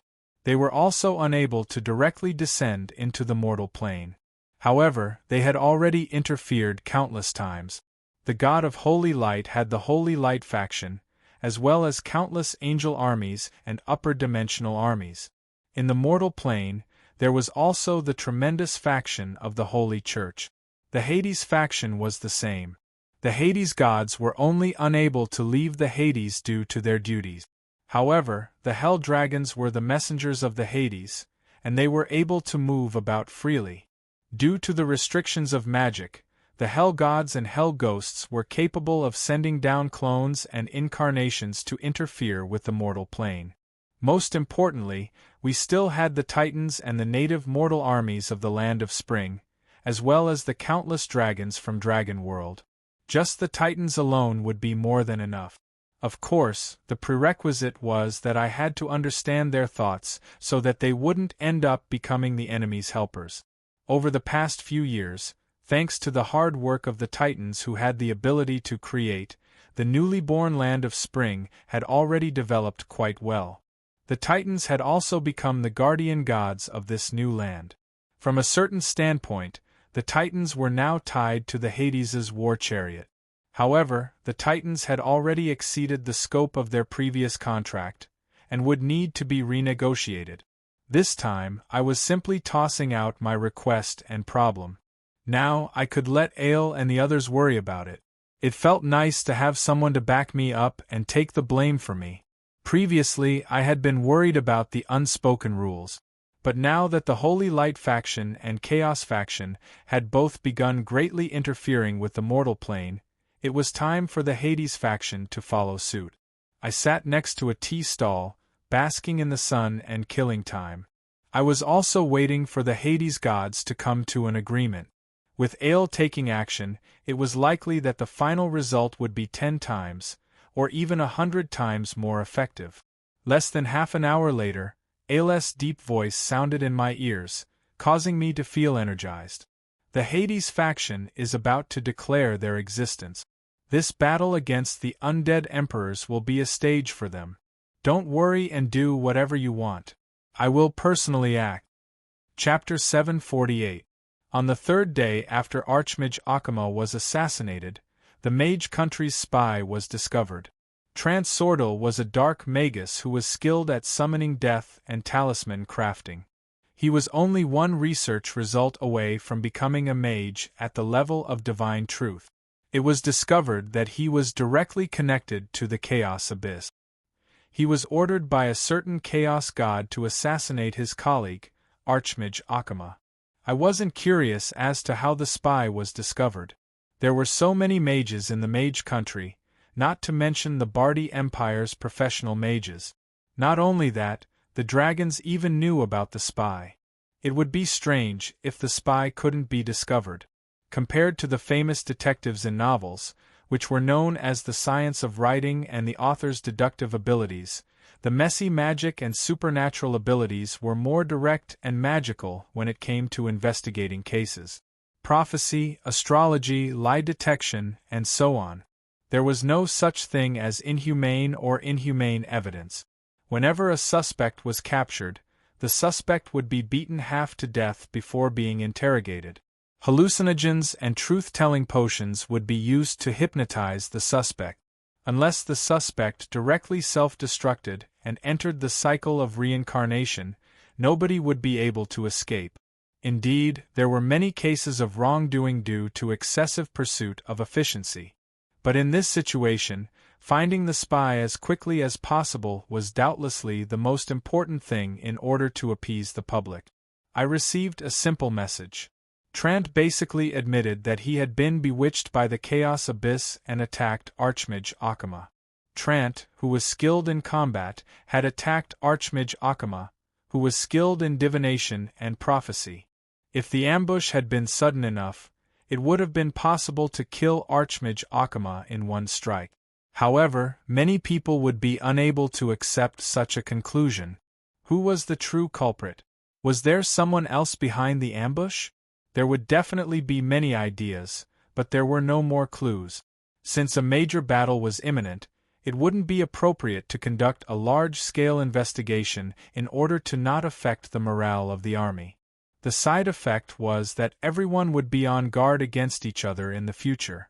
Halent's request went quite smoothly. Reinforcements arrived one after another. However, judging from how things were going, he probably viewed this as not just a battle between the Bardi Empire's allies, but also a demonstration of his international status and influence. See, these are our Bardi Empire's allies. From a certain standpoint, this was no longer a battle. It was more of a show, a large-scale commercial event that they absolutely had to win in an extravagant and dominating fashion. He had used a massive amount of resources and funds in exchange for the solid and powerful support of the allied countries.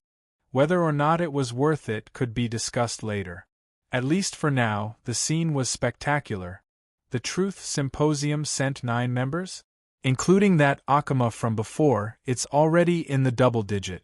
This is simply 10 years ago, there had been a total of 28 Truth Overseers in the Truth Symposium.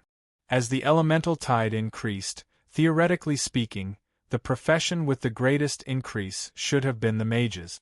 Many of the research that had previously only been theories on paper became reality with the activation of the elemental tide.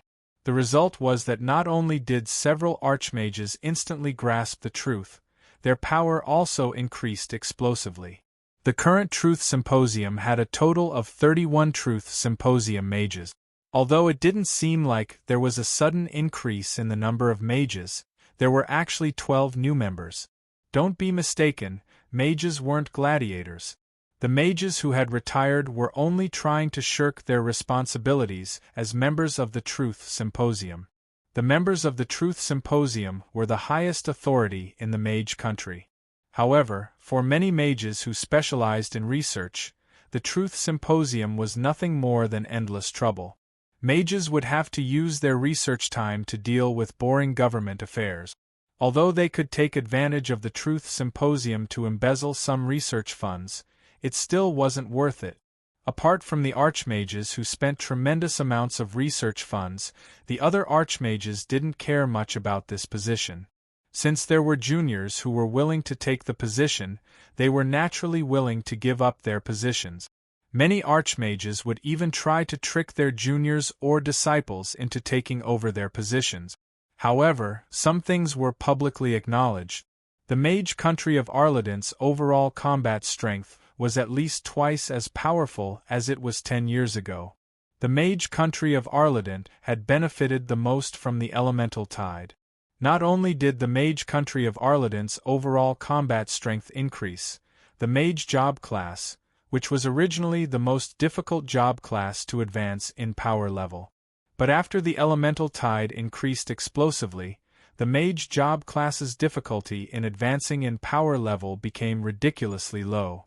In fact, there were even several hundred mages who simultaneously advanced in power level every single day. Another reason for the exponential increase in elemental power was that many forbidden and imaginary creations from blueprints and ancient books could now be transformed into reality. Alchemists and marionettes were having fun every single day. Summoners could summon creatures from other planes that even they themselves couldn't deal with. Even the forbidden undead mages had greatly increased their power level with the establishment of the Hades. Originally, the mage country was pitifully small despite being a mega-empire. Their combat strength depended entirely on the mages. Now that the mages' power level had increased explosively, the mage country's power level had naturally increased explosively as well. Saying that the mage country was twice as powerful as it was 10 years ago was a conservative estimate.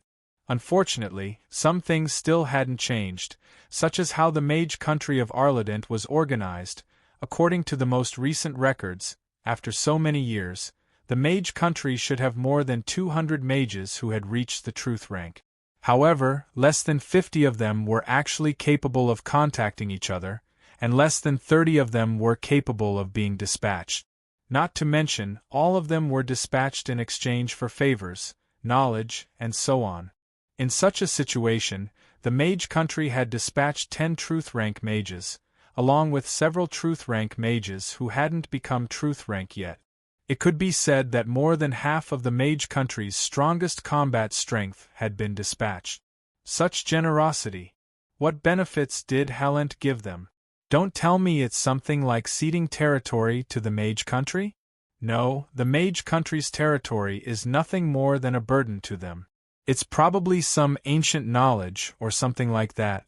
Anything that can make these old fellows come out in full force is definitely something extraordinary. I muttered to myself as I observed the archmages before me. It was currently a royal banquet that Halent had organized, and many foreign guests had arrived. Due to certain things in the past, such as Halent acting atrociously at the Truth Symposium several times I meant having friendly interactions with the Truth Symposium, many of whom were old acquaintances. The mystical Blades Aloso, an ice mage who was one of the rare good people among archmages, was currently seriously licking a strawberry-flavored ice cream produced in Bart. When he saw me looking at him, his face instantly reddened as he turned around and lowered his head to continue licking. Marguerite's teacher, Star Revelation's Auntie Umla, who always pretended to be young. I meant Sister Umla, who was eternally young and beautiful. Please retract the demon in the shadows. A white-bearded old mage whom I didn't recognize was smiling at me while proudly pointing at the truth emblem on his chest. Who are you? Don't act so familiar. You, Roland. I'm Cade, the Earth Archmage Cade, your old classmate for so many years. Lolicon Cade? You're still alive? Are you here to return the 100,000 gold coins I owe you? Of course I'm still alive. I wouldn't die even if you turned into dust. No, wait, it's only 100 gold coins. Oh wait, you're the one who owes me money. I was almost led astray by you. Ah, you're doing this again. I'm not a Lolicon. What's wrong with liking little girls? No, wait, I'm not a pervert. Such a familiar stream of comments, as expected of a Lolicon Cade. I looked at the white-bearded old man with sympathy, and then in a friendly manner, I handed him a drink. He was already quite old, and had spoken too much in one go, so he was already choking and coughing. However, he didn't notice that his companions had silently distanced themselves from him. Once he returned, it was likely that all the little girls would avoid him. To think that you still have a conscience. What's this? Before he could finish his sentence, he collapsed. When he collapsed, his old face was still red and hot. I looked at the label. Oh, dwarf and tight wine? The famous Dragonslayer wine? Who would throw such a thing at a banquet? I looked at the elderly mage who was lying on the ground with a mysterious smile on his face, and the strange expressions of everyone around me. I felt that from tomorrow onwards, not only would all the little girls and girls stay away from Cade, even all the women would stay away from him. Pitiful Cade, I made a cross in front of my chest as a form of praying for him. The most pitiful thing about him is that he got to know you. As always, the silly cat's comments were timely. But today she was quite different from before. She had a proud smile on her beautiful face, and her long blonde hair was as smooth and beautiful as silk. Her black formal attire matched her golden moon earrings quite well, making her seem noble and mysterious. As the Empress of the Elves and a truth-level archmage, she was doubtlessly the center of everyone's attention. And in consideration of the elves' diplomatic image, she could only appear like this in public. But doubtlessly it was easier for others to view her as an adult. As far as I was concerned, only some of the truth-level mages were familiar with me. But for Harloise, there were probably only a few people she wasn't familiar with. She could casually call out the archmages' nicknames and talk about their scandals from when they were acolytes without hurting their reputation. Everyone around her would laugh at her, as expected of an old fox who had lived alone in the mage country for so many years. After adjusting her age, Harloise was able to utilize her past advantages and quickly became friends with the truth-level mages. Her astonishing knowledge and connections made people sigh in admiration. There was already a circle of people surrounding her. For most mages with unique personalities, this was an incredibly rare opportunity to get along well with others. Actually, I was quite famous in the mage world. Not only was I an undead archmage and an ice mage, I had also publicly prophesied the dangers of the holy war in the Cloud Tower and promoted magical engineering technology, which left a deep impression on the mages. And as my prophecy was proven to be true, and magical engineering technology was gradually proven to have limitless possibilities, I naturally obtained the fame I deserved as an outstanding prophet. And after I killed Cade, the archmage who had originally intended to chat with me wisely kept his distance. In this day and age, even pets were more popular than their masters. While I was having a rare moment of free time, a familiar child's voice sounded behind me, causing my scalp to go numb. Dad, Mom invites you over. Chapter 749. Dad, Mom wants to invite you over. I turned around to see one of the 7 virtues, Rosa, looking at me with undisguised longing and love in her eyes. Her cute face had a sincere smile on it. She was so cute. If it wasn't for the fact that the environment wasn't suitable for her, I would have raised her up high and then taken out a lollipop. And then you'll get the same treatment as that Lolicon over there. Are you carrying snacks with you to entice young girls? You really are all perverts, a nest of snakes and rats. The silly cat actually managed to take this opportunity to retort. However, I still couldn't bear to see Cade's ugly state as he lay on the ground. Was there really not a single kind-hearted person who dragged him off the stage? Auntie Umla walked over. What a nice person, as expected of Marguerite's teacher. Why did you step on him? You even stepped on his face. You were so vicious. Should I say that as expected of Marguerite's teacher? And then I really couldn't bear to watch any more. Hey, Cade, what's with that mysterious smile of yours even after being stepped on? I didn't notice that you had such a hobby back in the day. Dad. Behind me, the cute Rosa frowned and pouted, as if she was dissatisfied that I had forgotten about her. Actually, it wasn't that I had forgotten about her. I was just doing my best to pretend that I didn't see Senpai glaring at me from the corner of the wall. Cough, cough, little Rosa, try this ice cream. Finn's strawberry ice cream is a specialty of Barty. Didn't you see how happy that fat grandpa, uncle, is eating it? It's already his 15th bowl, and he's still licking his glass. Is the food in the cloud tower really that bad? My last complaint was slightly louder than usual, so probably everyone heard me. And then, I was delighted to see Master Alosso's face instantly turn red, and then, he turned around and continued eating. When he didn't finish eating for long, Auntie Umla's expression turned serious as she went to look for that fat elder who had embarrassed the mages. TSK, he actually ran out of the living room and even took the remaining 5 ice creams with him. Honestly, I felt like I was being especially shameless today as I looked at these shameless archmages. Roland, how much longer are you going to pretend that you didn't see me? However, the familiar voice behind me sent a chill down my spine. I slowly turned around. That familiar green color was giving off a nostalgic anger. Roland, you better go see a neurologist.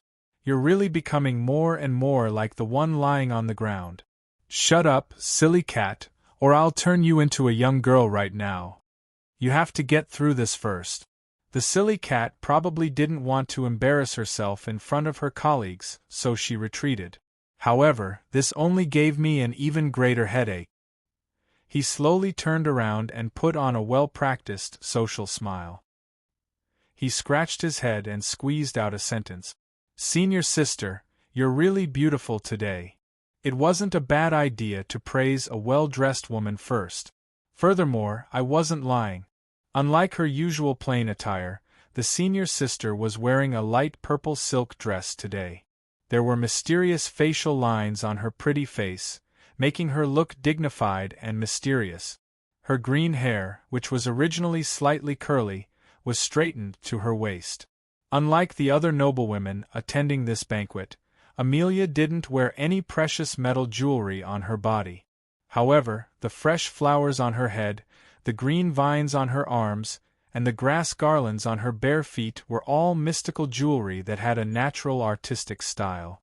She wore a pair of gold-rimmed eyeglasses, which made her seem less glaring. If it wasn't for the fact that no one attending this banquet was an ordinary person, perhaps someone would have already tried to hit on her. Today, Amelia was quite special. She was quiet and beautiful, and even seemed slightly motherly. If I had to find an adjective to describe her, I would probably have to use the cliched nature goddess or forest fairy. But now, this originally quiet forest fairy was angry as well. She was glaring at me with displeasure, but the next instant she smiled again. Since you're praising me sincerely, I'll forgive you for now. Since when did my senior sister become so easy to talk to? I told her to go to the Northlands, but she stood me up, and she forgave me just like that? Of course I won't let you off so easily. Promise me one thing. I paused in surprise, but silently nodded. As expected, my senior sister wasn't so understanding. Roland, I know several excellent psychiatrists. You should go take a look. Silly cat, shut up. However, Amelia smiled. Unlike before, this smile was very faint, making it hard for others to see it clearly. Come to the Forest of Dreams in the future when you have time. Jill has already said many times that Daddy has other children and doesn't love us anymore. Samantha has also secretly looked at your portrait and cried several times. Although those children are independent and stubborn, they actually lack fatherly love. At the very least, come often. Someone was currently pulling on my shirt.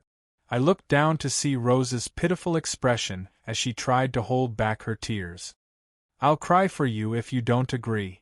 This was a wordless threat more powerful than anything else. At this moment I was petrified. Fatherly love, responsibility. I panicked, I really panicked. Then, Amelia gently helped me tidy up my untidy shirt. She got closer to me and lightly rubbed her red lips against my cheek. Amelia then directly left with Rosa, leaving behind me in a state of complete confusion and petrification. I was also viciously criticized by everyone. Roland, you're just as perverted as that Cade. No, you're even worse, scum. Your child is already so old, yet you're still fooling around outside. Auntie, you're an archmage, yet you don't know what a wood spirit is? Can you not lie through your teeth? Angel Amelia, my eyes. That archmage was actually vomiting blood. It would seem that the legendary Angel Amelia's fan club was going to place a bounty on my head again. My hands are burning. Burn this scum. My ice mage friend, when did you learn how to make fireballs? It's fine if you make fireballs, but at least don't set your sleeves on fire. Ha ha, Roland, you finally have such a day. You scum who always tries to screw me over, you deserve this day. This person was Cade, who had been laughing out loud in public while everyone else was whispering and pointing at him, causing the mages to lose all face. He had been courting death for over 100 years without wavering. Cade was currently shivering from the cold after Auntie Amelia used a layer of sleet to sober him up. Now, he was pointing at me arrogantly and laughing out loud, but he didn't notice that Auntie Amelia was so angry that she was rolling up her sleeves. I felt that it wouldn't be long before all the archmages in the town of Wrath would have to learn a new required class, mage diplomatic etiquette and self-cultivation. Today's humiliation would serve as the best example, with Aunt Umla as the representative of the idiotic archmages in the town of Wrath. Today's senpai is somewhat different. I muttered to myself as I watched Senpai's back. But right after that, a tall, fair-skinned female elf rushed over and seemed to say something in an intense manner. Senpai seemed to respond with a few words, but the silver-haired high elf seemed to be dissatisfied. He even started to pull at Senpai, boom. The floor was directly pierced through. If I recalled correctly, this was the first floor, and below us was solid granite. If that female elf was still intact, she would probably be buried underground as well. Senpai retracted her smoking fist and viciously glared all around her, dispelling all the curious gazes around her. Your Majesty. A male voice behind me sounded rather excited. He was probably the only one who would call me that. Reinhardt? You're here. I turned around and saw that it was indeed that familiar face of mine. The Black Knight Overlord was staring at me with an overly passionate gaze. Behind him was a short, middle-aged man with a perverted expression. I remembered this face. He was the former first senator of Shiloh, the most shameless bone dragon, Grikajo. Thank you for your hard work. Eat something and get some rest. As I ordered the undead to eat, I kept feeling like I was forgetting something. Wait a moment, if Shiloh's people were here, then could the one who was hammered into the ground just now be the bone dragon Queen Gria? I looked at the large hole in the ground and Senpai, who was obviously still angry. I considered what Gria might have said for 2 seconds, as well as the possibility that Gria might take out her anger on me. I wisely decided to forget about Gria. This time, Shilua's undead army was here as reinforcements for the Mist Alliance. The Mist Alliance was paying for their ally, Barty. My previous undead army was actually split into 2 main groups. One group consisted of the Mist Kingdom's main forces, with Bex and the Red Hunting Hounds as the main forces. During the Battle of the Hades, most of them had chosen to stay in the Hades. The rest were either in the Mist Kingdom or returned to the cycle of reincarnation after the Battle of the Hades. The other group consisted of my subordinates from when I was still young yet. Harlois, Gricasio, Reinhardt, Gria, and the other undead senators were all my subordinates. They had their own lives and goals. Although they obeyed me and fought for me, they were different from the red hunting hounds, who were like family and retainers to me. I could make them sacrifice themselves for me, but I was unable to make them stay in the Hades forever for me. In the end, most of them stayed in the Mist Alliance. And now, although only a few undead lords had come, nobody would know their enemies better than them if they had to fight against an undead army. Of course, it wouldn't be wrong to say that they were here to support me. In order to achieve my strategic goals, they would be absolutely necessary. Reinhardt, Gria, and Gricasio were the only remaining undead in Shilu. However, unlike Reinhardt and Gria, who had always been loyal, Gricasio's power level was definitely the strongest. However, he was also the most unreliable and unreliable, as well as the least reliable of them all. He was fine if he fought with the wind, but if he met with even the slightest danger, he would either flee or surrender. He had just arrived, but not only did he not greet me, he even hid behind me and looked around nervously. It was as if he didn't feel safe at all since there were powerful experts here. Suddenly, Gricasio's expression changed as he screamed, "Impossible! Impossible! Harlois, you actually took that step!" This was yet another unexpected situation. Everyone's gazes followed the direction of Gricasio's finger to look at Harlois in the crowd. Reinhardt also looked over, but he instantly paused in surprise. After a while, he couldn't help but mutter to himself, "Your Majesty?" This "Your Majesty" didn't have the same level of respect as before. Instead, it referred to Gricasio's one and only status, the highest position in the undead world. Undead Emperor? Some of the more knowledgeable people added on. For a moment, the archmages who were truly knowledgeable about the undead world all sucked in a cold breath. The circle that was originally surrounding Harlois instinctively retreated. Harlois was also astonished at first. But then, she condescendingly glanced over at Gricasio, her old enemy who was ranked higher than her, and revealed a proud smile. "Yes, I'm now an undead emperor as well. This is the benefit of following boss, no, it's the benefit of warming boss's bed every night. Are you jealous?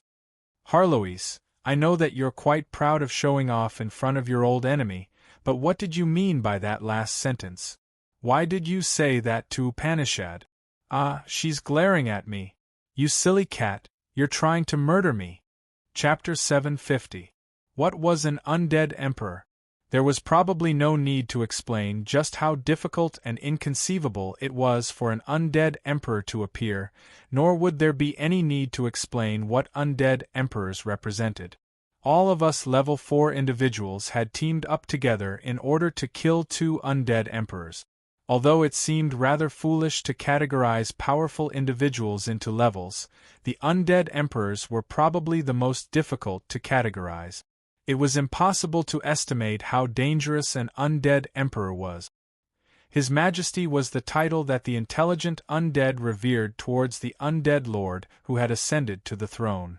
Dozens of undead lords viewed the path to the heavens as an insurmountable obstacle. Of course, the most accurate way to describe an undead lord would be the way people viewed them. Calamities. Apart from very few exceptions, every time an undead emperor appeared in the mortal plane, it would be a calamity for all living creatures. The undead emperor who ascended to the throne would summon the restless undead lords in the darkness to form a new undead army that would sweep through the entire world. Then, it would be a world-scale war. Unlike the Holy War, the Calamity War would be less intense, but it would affect a much larger area. If the Calamity War wasn't stopped in its infancy, the losses would be astronomical. If you looked through the history books, there were plenty of such examples. The final result would usually be the undead emperor's defeat and death. However, very few undead emperors were directly killed. Many escaped to other planes. The negative energy, ice, or poison mist planes that the living couldn't reach gradually became planes that belonged solely to the undead. Were there any undead emperors who didn't cause trouble? As far as I knew, apart from the Undead Republic's special situation, there were no other undead emperors. This was partly due to the undead's status in the mortal plane. Also, the undead were naturally stubborn. Very few of them would be normal once they reached the peak. Then, when an undead emperor truly appeared, the undead lords would have waited for several decades or even centuries. How could they possibly miss such an excellent opportunity? It was precisely because undead emperors were the true rulers of the undead that they had the power to summon undead lords. That was why they were called emperors, and why all undead would respectfully address them as Your Majesty. From another perspective, the undead's respect for undead emperors also reflected the irreconcilable conflict between the living and the dead. The undead also desired to be saved and to have their own country. They desired the existence of an undead emperor.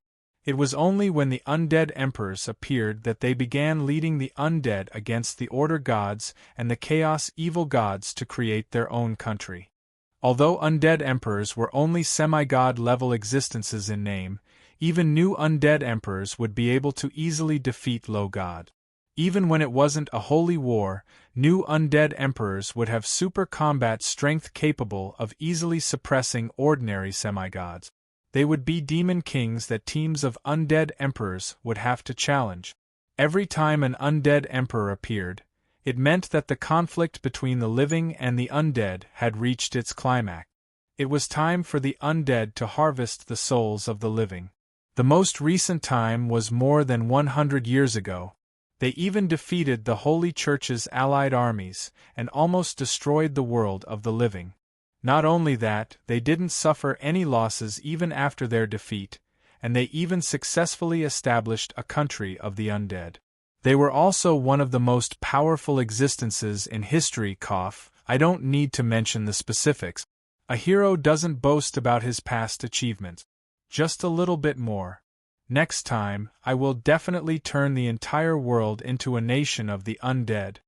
Actually, only the undead emperors themselves knew that this little bit of difference was an almost insurmountable gulf. Unless the entire order and chaos factions were completely overturned, it would be impossible for a country of the undead to exist. That would mean that the cycle of reincarnation would lose all meaning. What meaning would there be in a country where everything was stagnant and unchanging? There were no idiots among the undead emperors. After the undead emperors understood all this, some became dispirited and hid in their own undead planes, while others began focusing on their own research and breeding undead. But from a certain standpoint, as long as the undead still existed in this world, their unwillingness and resentment would continue to give birth to intelligent undead. Evil people would need their own saviors, and the undead would need their own masters. Every undead calamity's severity depended on the undead emperor's personal power level as well as how long it took for an undead emperor to appear. Although it was quite difficult to understand, the longer it took for an undead emperor to appear, the more undead lords there would be. Every undead lord would be like an army of various sizes, which would be even more terrifying when accumulated. The reason why the Yongye calamity had nearly destroyed the world was because it had been more than 500 years since the last undead emperor had appeared. The Yongye calamity had accumulated for far too long. Although humans were the most common undead emperors in the past, the ogres and elves were the ones who suffered the most. After all, compared to the long-lived species, humans' lifespans and history weren't that long. A history of less than 2,000 years would be a grand epic passed down by 40 to 50 generations of humans. Genealogies could be long and unreliable, but for the long-lived superior elves, it was a realistic story that they could finish reading. What the undead emperors hated and feared the most was the appearance of a new undead emperor somewhere. Undead emperor. How is that possible? The last undead calamity was only a little more than 100 years ago. Everyone's reactions were quite amusing. Some were afraid, some were on guard, and some were prepared for battle. Although revealing Harlow's power level in order to gain the upper hand was within my expectations, I was still rather displeased to see the silly cat so pleased with herself. Why did things become like this? This is the first time I've ever had a pet, as well as a lifelong confidant. These two joys overlapped with each other, and these two joys brought even more joy. I should have already obtained a dreamlike blissful time, but why did things become like this? It's me who came first. I was clearly the one who came first. No matter if it's becoming an undead emperor, being cursed with fear, or becoming the focus of the entire world. I don't need you guys to fight me. I'll go out by myself. I couldn't make up any more stories. This really wasn't something a human could do. Scholars like Professor By really should be dragged out and beaten to death. Judging from Amelia's expression, if I delayed any longer, she might actually drag Harlow's out and nail her into a coffin. The situation instantly became chaotic, but I laughed. The current situation was indeed quite good. Halent had gathered the strongest individuals from every country to fight against an undead emperor in order to show off his charisma and confidence. As the host and leader of the Undead Alliance, he needed to show off his superior power. Otherwise, his invisible status in the Undead Alliance would decrease. This was a crisis, a chance to redeem his reputation and improve his status.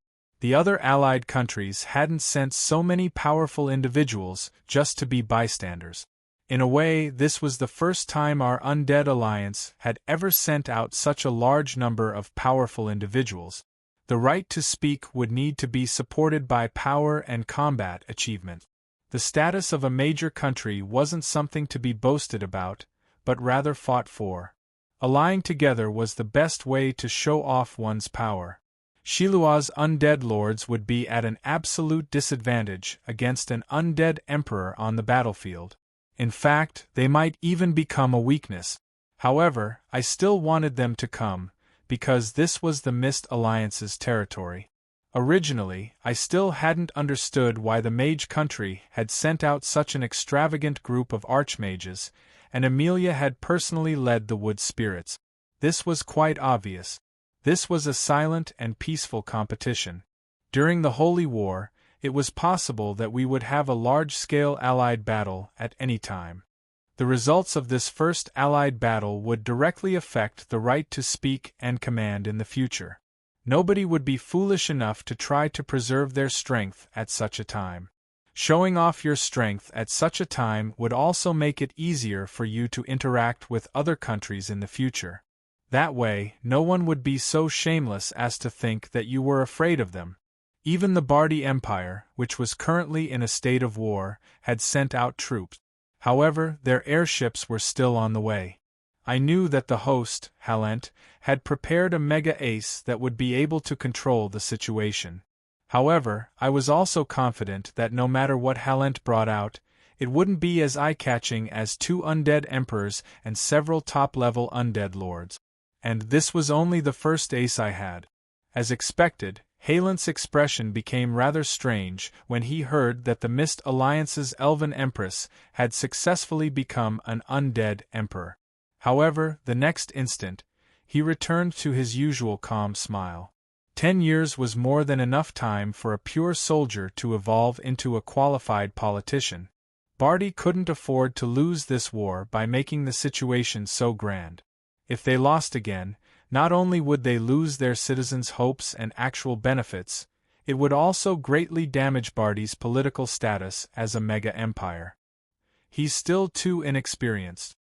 He's just like a child who obtained a high-quality toy and is in a hurry to show it off to his friends.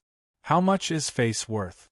With Bardi's powerful foundation, there's no need for them to do anything at all. Their status is already there, so why gamble? If I were in Halent's position, I would silently finish the battle first before doing anything else. If they win, they'll advertise, and if they lose, they'll think of something else. The effects won't be that much different. Ha, it's easy to say as a bystander. Actually, it's all your fault. Harlow's soul language surprised me. What did this have to do with me?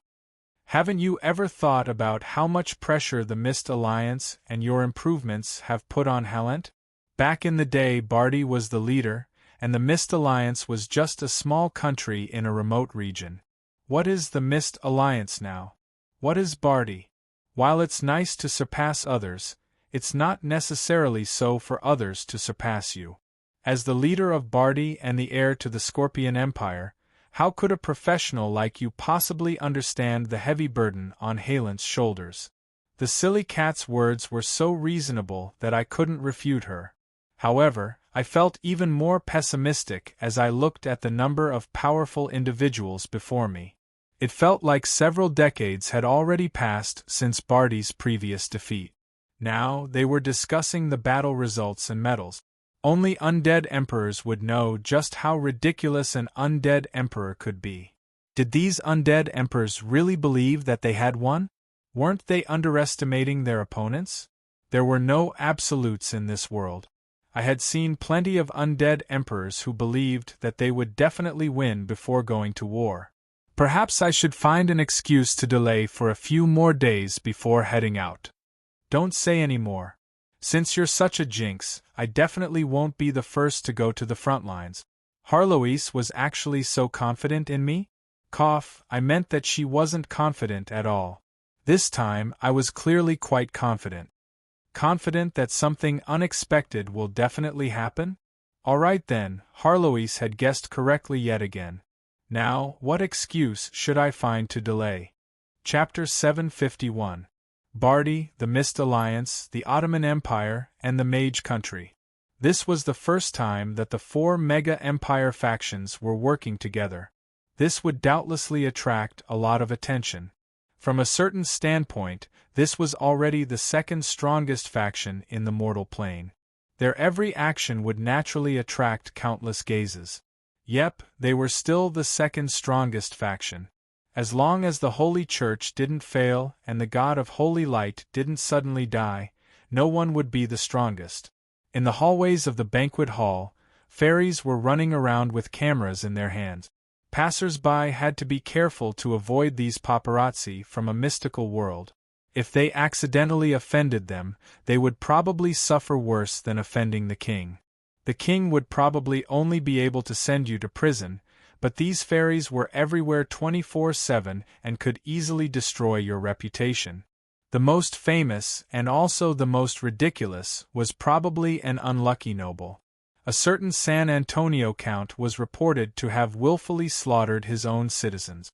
As a result, he sealed off all the fairies' clubs and intelligence stations in his territory. And then, it was revealed that he had an affair with his son-in-law. Yep, it was his son-in-law.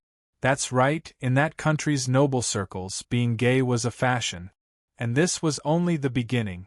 When the furious daughter went to argue with her father, new news came out. It turned out that the daughter wasn't the Count's biological daughter. The Count's first wife had an affair with her personal knight. And then, the two of them were stunned. The father and daughter who had been together for 30 years actually weren't related by blood? This was something that even the Count didn't know about, yet the fairies were able to dig it out. But before the Count could even be happy, a bolt from the blue struck him. And that wasn't the end of it. He then discovered that his handsome son-in-law was actually the illegitimate son of his beloved maidservant from back in the day. He was actually his biological son. In the end, it was said that the three of them ended up together. If they were wrong, then so be it. This couldn't even be described as how chaotic the noble circles were. The noble circles were so chaotic that I couldn't bear to see them. Couldn't the nobles be a little more reliable? Even the nobles needed to follow the basic rules. You guys were so chaotic that I didn't have any confidence in humans. This would affect world peace. You guys couldn't be like this. That was what Roland said after hearing this news. When this news spread, countless people were like Roland, spitting out tea and food. Normal people had once again underestimated the moral limits of humans and the chaos of the noble circle. Another impression of this incident was that the various kingdoms had banded together to put pressure on the fairies. After all, humans weren't saints, who didn't have a guilty conscience when standing in such a high position. The fairies' actions made them very flustered. In the end, the fairies compromised. After all, they had no combat power to speak of, and they had offended all the royalty. Even if they were fine, they could forget about journalism. The final conclusion was that the fairies normally wouldn't report on the private information of any country's nobles or royalty. The fairies would have to first submit a report to that country's official organization for approval before reporting it. Didn't this sound familiar? This was a famous system of censorship in a certain region. Of course, the fairies also received a series of benefits, such as the credibility of official support and so on. All kinds of publications and newspapers could also be sold everywhere. Of course, the fairies also received many benefits, such as public trust from official support. All sorts of publications and newspapers could also be sold everywhere. They also knew that they weren't liked by others. They never needed others' approval when gathering information. But this time, so many powerful individuals had gathered together. Just a few of them were like the fairies from various countries. They were already used to being treated coldly and disdainfully by large individuals. What they couldn't believe was that this time, someone actually voluntarily invited them to report. Originally, after the banquet, everyone should have gone their separate ways after chatting and preparing for the upcoming battle. However, most people left, while I stayed behind. They were all high-level officials from various countries, as well as powerful individuals that I trusted. Since I met the fairies, I naturally brought them with me. This time, I was going to have a press conference. Since everyone knows who I am, I won't waste any more words. There's a reason why I've been running around all over the world and even fought against 2 Chaos main gods. Perhaps you all think that it's still alright for you right now, and that the final victory will come even if it's difficult. But let me tell you that that's all nonsense. It's highly likely that tomorrow will be the end of the world. Actually, I had never been able to understand the main characters of those legendary stories.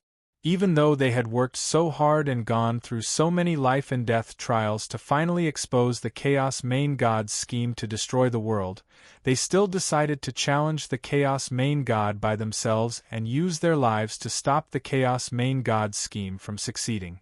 A legendary hero would at most bring along a few companions to challenge the Chaos main god. This sounded cool, but why did it seem so stupid when I thought about it? Since the Chaos main god wanted to destroy the world, why didn't you just publicize the news and let the military and police handle it? Not only would it be safer than risking your life by yourself, it would also have a much higher chance of success. In the end, why did you have to forcefully turn your plan to destroy the Chaos main god into an illegal private brawl? It wasn't like this world belonged to just one person. Since someone wanted to destroy everyone else's world, I should hang him up as a target and let him have a taste of the people's war. I don't know what will happen once Cavendish opens up the dimensional barrier. You can all imagine for yourselves. I took out the speech script that I had prepared beforehand and gave evidence. From start to finish, I spoke for more than half an hour. I started from the final decision made by the 2 goddesses of order and chaos during the immemorial war, all the way until I found clues about a certain Chaos main god and the Chaos Girls. Previously, I had always described calamities as the end of the world or the destruction of the world. However, most of the time, it would just be a change in the sky, with a new leader and species taking power. But this time, if things went too far, He would truly be finished. I swore on the holy light that I had a dozen pieces of evidence. I even emphasized the fact that Prophecy Grandmaster Akama had mysteriously been assassinated right after I had agreed on a prophecy date with him. The more I spoke, the uglier the emperors, kings, and dukes' expressions became. I heaved a sigh of relief when I saw how their expressions changed. All right, I tossed the responsibility to them. They didn't intend to die together with the world, so they would voluntarily help me find, block, and assassinate Cavendish. Meanwhile, the fairies backstage were constantly recording this scene with their memory crystals. Soon, the details of today's conference would be spread to every corner of the world through their channels. At that time, Cavendish would finally be able to experience what it felt like to be the public enemy of the entire world. Survival was the most basic instinct of all.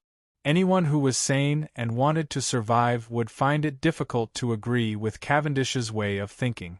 Perhaps even his allies would immediately turn against him. The main characters of those legendary stories aren't that smart. My way of dealing with things is the correct way. Fight to the death against Cavendish by myself? I wasn't that bored. I wasn't like Cavendish, who would always say, as long as you're happy, the results aren't important at all. For me, after putting in so much effort, the most important thing was that the results were good. Actually, with some slight adjustments, it's still the same type of legendary story. Look, he's fighting against the entire world by himself, and he's the main character who holds justice. Meanwhile, you're the demon king who gathered countless subordinates to obstruct and encircle the main character. The silly cat's retorts were as sharp and swift as ever. It was truly difficult to counter. Every time she said something like this, I would miss her cat form immensely. Meow? Meow is cute? You actually have a normal sense of beauty? Yep, it feels great, especially when you curl up into a ball and kick it. Chapter 752. I was probably already on the blacklist of the various kings, dukes, and tribe leaders. That was because every time I spoke, I would bring bad news and prophecies of misfortune. Those who tried to refute me or mock me were all proven to be shallow by time and reality. The prophecy of the holy war, the prophecy of the undead calamity, the elves facing a demon wave. It was quite strange to call it a prophecy. I only made my judgment based on the information I obtained and then informed others so that they could be on guard. But sometimes, people who spoke the truth were the most annoying. Some people refuted or angrily criticized the opinions of others, but it wasn't just because they had their own opinions or had sufficient evidence. Instead, it was simply because they hated that person, or that prophecy shattered their own expectations and affected their own interests. That was why the majority of true prophets and fortune-tellers could only choose between the gallows or the stake. Although some people would probably regret not listening to the prophet's opinion at that time, and some might even try to punish the person who made such a ridiculous suggestion, what meaning would there be to the prophet and the calamity that had already occurred? Actually, being able to make prophecies and provide information support was already the limit of what an individual could do. Even I felt that I was doing quite well.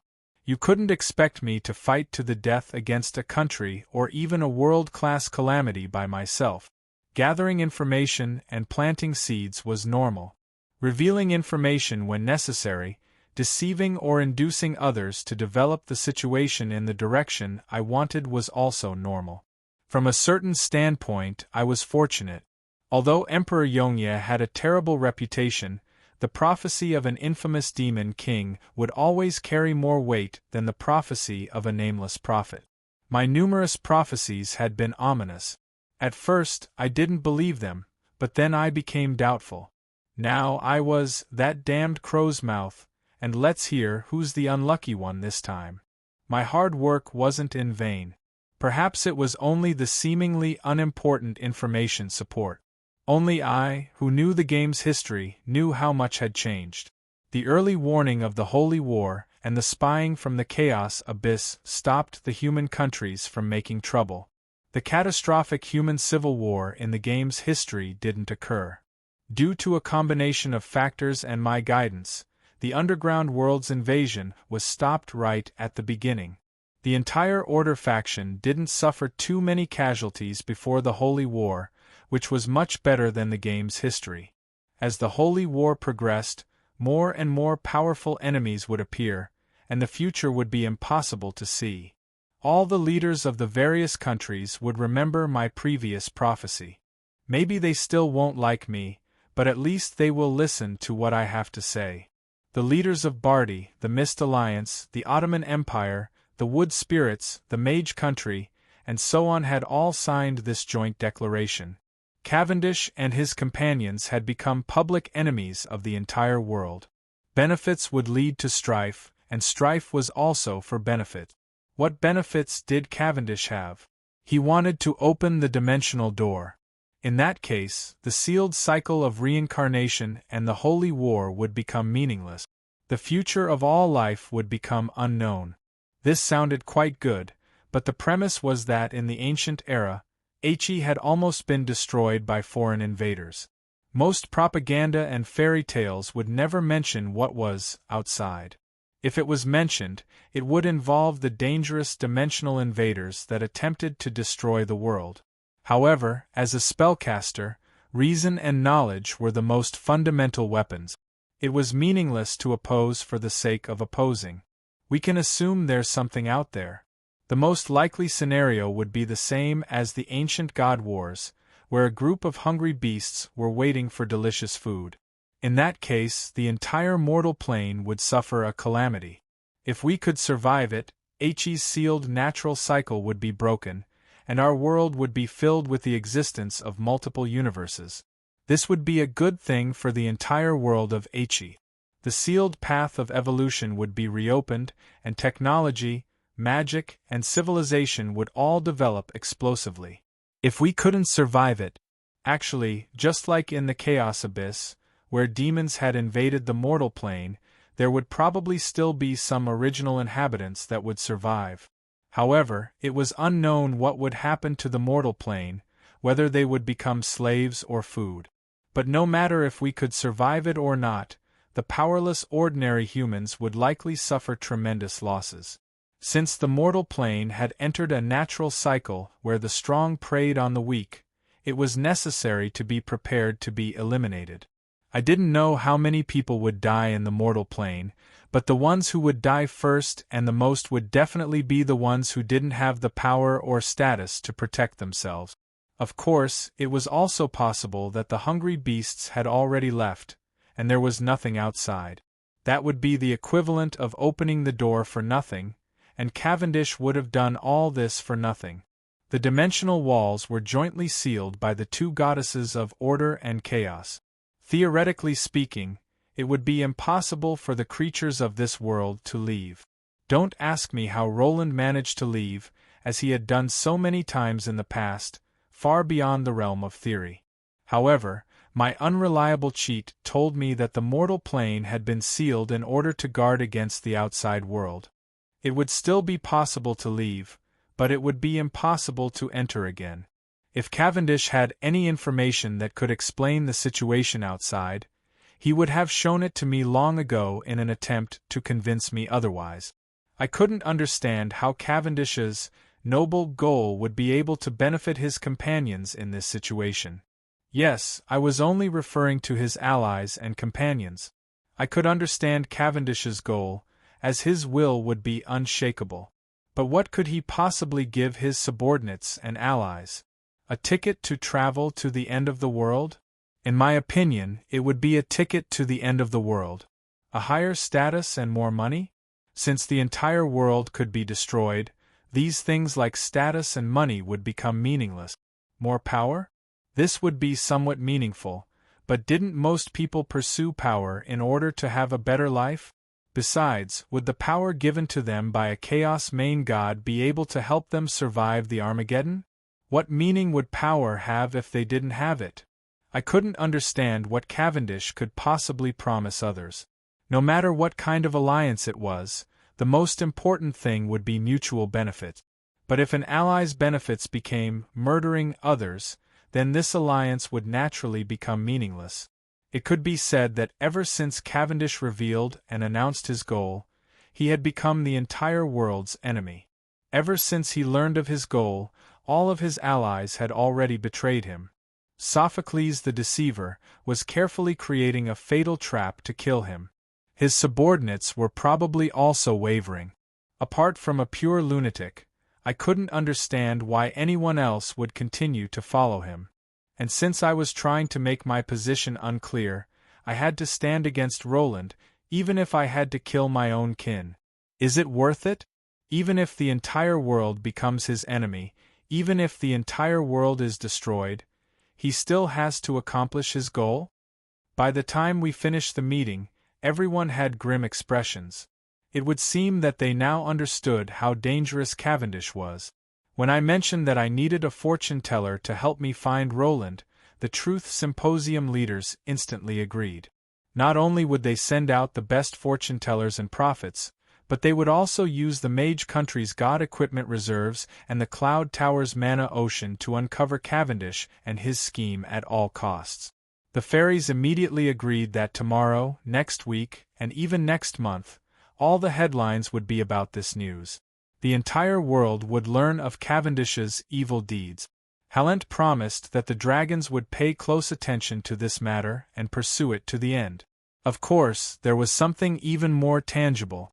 No matter if it was the dragons, mages, wood spirits, elves, or humans, all these proud and arrogant individuals promised me that as long as the situation was urgent, all I needed was a single notice, and they would seriously take action.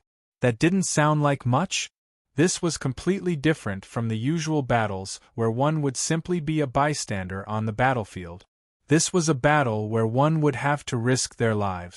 Normally, when level 4 individuals from different countries fought, unless there was a special reason, as long as the difference in power wasn't too great, there would usually be no fatalities. After living for so long, they were all old foxes. They would always hold something back even if it wasn't important. They wouldn't use forbidden spells, and they would only use powerful ultimate techniques.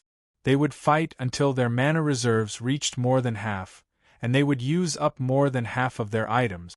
Then, they would say their goodbyes and go home. The most obvious and shameless example would probably be the previous battle between the Undead Emperors and the Truth Symposium. Both sides had top-level mages, and they had more than 10 top-level mages fighting for almost half a year. Yet, there were no fatalities at all. No matter how beautiful the battle was, the fact that there were no corresponding fatalities or battle results was the best explanation. But since the Undead Emperor's scheme had succeeded, there would be no future for them. This gave the Undead Emperors a reason to risk their lives. The power they could use would be immeasurable. It could be said that I, who had originally been weak, now had countless people supporting me. Meanwhile, Cavendish, who had originally been strong, was gradually becoming a loner. As I expected, the next morning, the Calamity rankings were updated. Cavendish, who didn't have many combat achievements in the mortal plane, instantly skyrocketed to the top. He kicked aside the Mega Nightmare, who had been at the top of the Calamity rankings for more than half a year and directly reached the top. But when I took a closer look at the Calamity rankings, my mood became quite terrible. Didn't your ranking drop by 1 spot? Why are you so unhappy? Could it be that you want to reach the top of the Calamity rankings? But that wasn't the only thing that made me unhappy. It's fine if they insist that I'm dangerous and don't take me off the Calamity rankings. It's fine if they don't discuss with me and give me a new title, but why does Cavendish have the title of Chaos Destroyer as soon as he gets on the Calamity rankings, while I have the strange titles of Calamity Harbinger of the Dark Night and Calamity Bird of Death? What's the meaning of these shameful titles? What nonsense is this? This doesn't seem like a fairy's style. Let me see. Calamity Harbinger of the Dark Night, Calamity Bird of Death. Oh, I get it. The first part is black, and the last part is bird. This is calling you a jinx. What? These bastards. I'm going to tear down their newspaper right now. Chapter 753. In legends, the weather would often be used to foretell the upcoming plot. A sunny day would be a great day for heroes to set out on their journeys. An ancient castle covered in dark clouds would become a symbol of a conspiracy. That would be the climax of the plot, and there would always be a few thunderbolts on a sunny day, even if there were no clouds in the sky. Reality, however, wasn't so dramatic. Carnage would often occur under the blazing sun, because that was the time when the field of view would be at its best. The true conspirators would often live in beautiful manners, and there wouldn't be much chaos even when the weather was at its worst. Everyone would stay in their own warm homes. But sometimes, ordinary people didn't have much of a choice in certain situations. For us, who were full of ambition, we met with the worst of luck.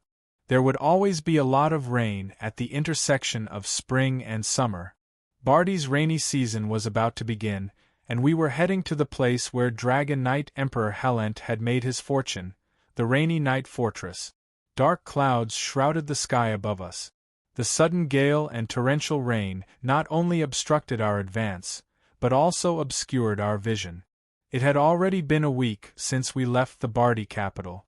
The Allied army, with Barty as the main force, had grandly begun their second undead subjugation campaign. Less than 2 days into the journey, the weather became terrible. The torrential rain greatly slowed down the army's progress. The mages were unable to detect any mysterious power from the dark cloud. In that case, it could only be that their luck was terrible. Normally, knight and nobles didn't need to care about their image, but on the battlefield, military orders were absolute. Their lives were quite uncomfortable. The golden-armored warriors at the very front of the army were usually quite impressive. Under the sunlight, they looked just like gold warriors. Their weapons and armor were all enchanted with adamantite. Not only were their weapons and armor coated with adamantite, they were also worth far more than the same amount of gold, allowing them to ignore ordinary arrows. Their standard weapons were a heavy spear that was nearly 2 meters long and a tower shield that was also coated with expensive adamantite. They were also enchanted by a master-level mage. The spear had the glow of sharpness and armor penetration. The thick tower shield had the glow of magic resistance and sturdiness. The tip of the spear was covered in spiral-shaped magical runes, and the cross-lion emblem on the tower shield was a gift from the royal family. Just this spear and shield alone would be enough for an ordinary mercenary to work hard for their entire life. The ugly dragon helmet only revealed its eyes. The adamantine plate armor made it even sturdier than the mountain giant's armor. The armor was a classic example of wind armor. The only decorations on the armor were dragon scales that could be used as horns and spikes. The Imperial Dragon Cavalry was the name of this troop. Although it was very familiar, it had a long history. It had been called that way back then, and it had been passed down. Even though they had dragon riders in their name, don't misunderstand. They were pure infantry. The weight of their armor was something not even a tamed young earth dragon could endure. The fact that these warriors were able to wield such equipment could only mean that these warriors were exceedingly powerful. Their average combat level was sufficiently high. 10 years ago, this was a terrifying group of gold pinnacle existences. One extra job explains their uniqueness: they are part of the Royal Knight Regiment. Every country's Royal Knight squadrons had always been the signature and strongest military branch of any country. These Royal Knight squadrons were tightly controlled by the royalty. They served as bodyguards as well as the sharpest blade against rebels and foreign enemies. Barty's strongest military branch was obviously the Dragon Knight squadrons.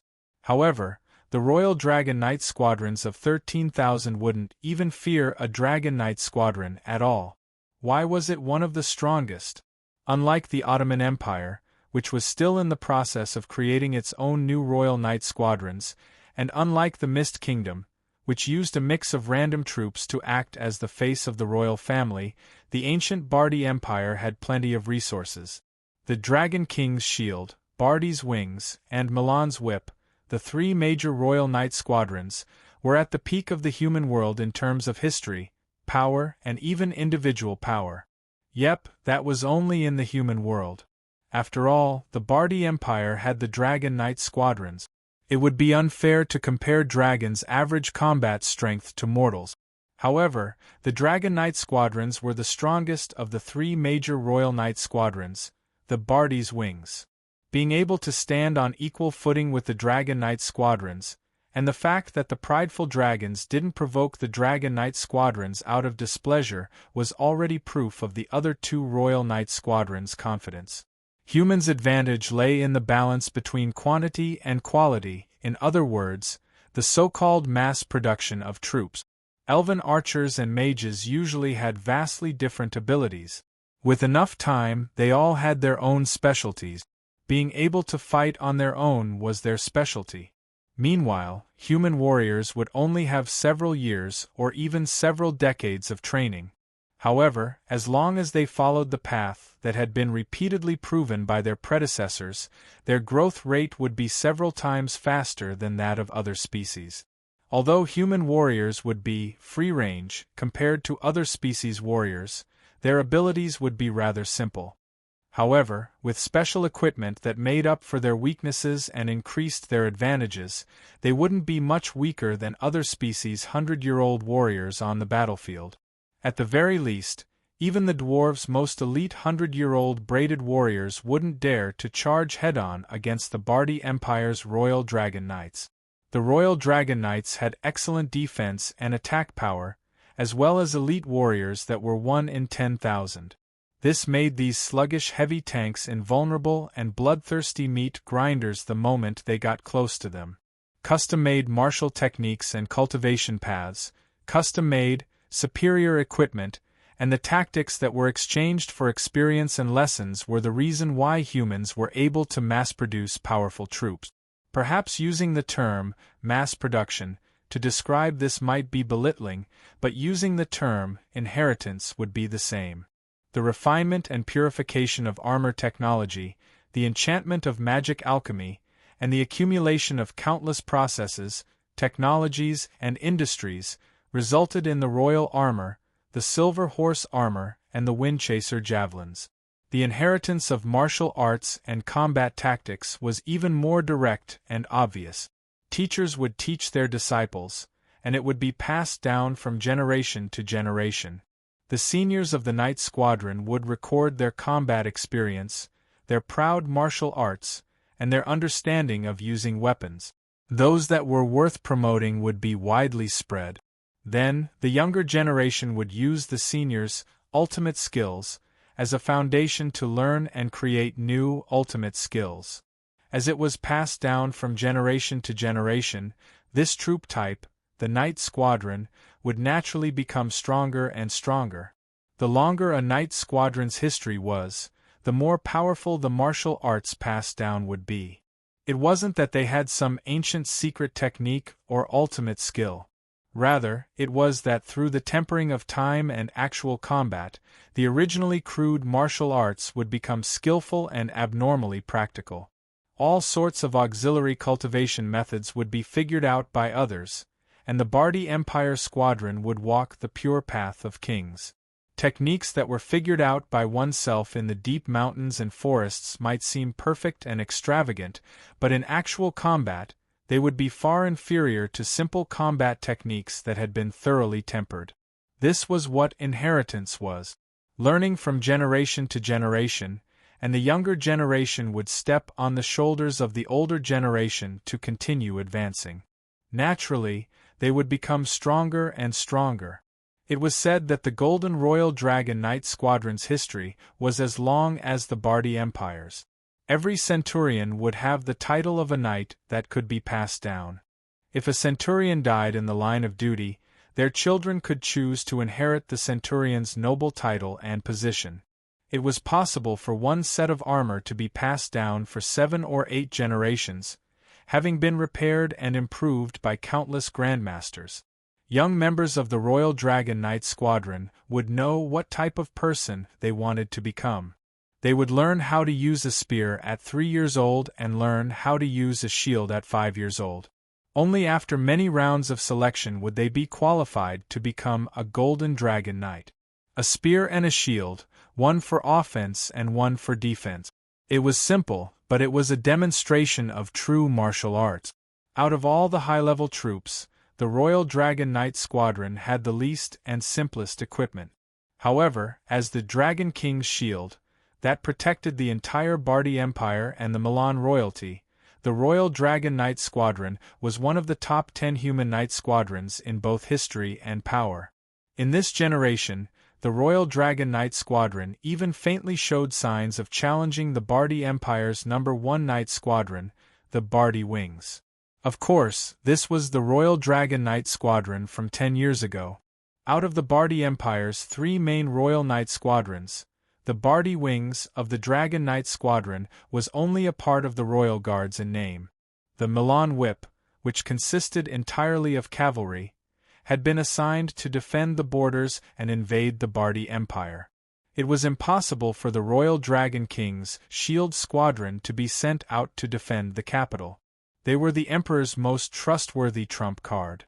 This time, it could be said that Halent was using everything he had. Out of a total of 13,000 soldiers, 11,000 had come to the Bardi Empire. Only the most basic veteran instructors and trainees from the past 3 months were left behind. Even new soldiers who had completed their first year of training had come. It could be said that the Bardi Empire had come in full force. The grand formation of heavy infantry walked on the road without making a single sound. There was only the sound of heavy footsteps. Fight to the death. Don't retreat. This was their battle declaration, as well as their usual style of fighting. For them, only by retreating would their battle formation fall into chaos and expose their weaknesses. As long as they didn't retreat and their formation didn't fall into chaos, even if they died, their comrades would take revenge for them. Their uniform footsteps combined into a single, frightening sound that was like a group of titans silently advancing. But at this moment, due to their past training and strict military discipline, the Royal Dragon Knights appeared to be in the most pitiful state. The sudden torrential rain made it so dark that one couldn't even see their own fingers. However, the experienced Royal Dragon Knights didn't lose their composure at all. They continued to do their best to maintain their formation in the rain, one after another without falling into chaos. Their extraordinarily heavy armor also made them extraordinarily heavy. Every step they took in the mud was quite uncomfortable. If they could barely endure this, the next one would be even more unbearable. The rain was far too heavy. Water entered the armor through all the cracks and air holes, filling up the armor, and then flowed out through the cracks. Yep, it was just like a sprinkler that sprayed water everywhere they walked. I really want to dub their voices. What should I do? For example, the classic song, "A Good Life is Blessed," every morning. Endure it. Otherwise, you'll be dragged out and beaten to death.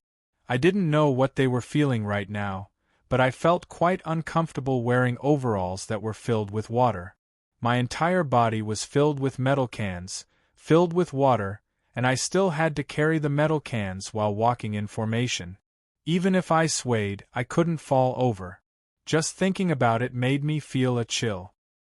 Harlois, do you think that if I toss a piece of soap, no, a banana slice in front of their formation, and 1 or 2 of them fall over, would they be able to cause a large group of them to fall over like bowling pins?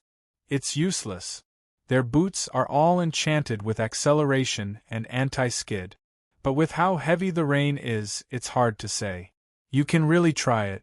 If you fall over now, you probably won't be able to get up again. Dying to a banana peel would be far too amusing. Oh right, you can ask Johnny, the omnipotent crate, for a day off. His favorite spell is to modify the original grease spell into a malicious, yilly banana peel spell. Although I knew that mages would be more bored than anyone else when they had nothing better to do, Johnny was truly free to the point of using his free time to create such a spell. Unlike the Bardi army, which cared more about their reputation than anything else, I was currently with the mage country's mages. I was drinking coffee as I watched the army march in the rain. In order to preserve the mage's unreliable stamina stat, it was an unspoken rule of the battlefield. No matter where the mages went, as long as the conditions weren't too harsh, they would be treated better than horse carriages. The rain was so heavy that it was difficult to see anything clearly. The mages unhesitatingly stopped and sat in their horse carriages to watch the rest of the army march. Drinking tea, drinking coffee, and chatting was already quite good.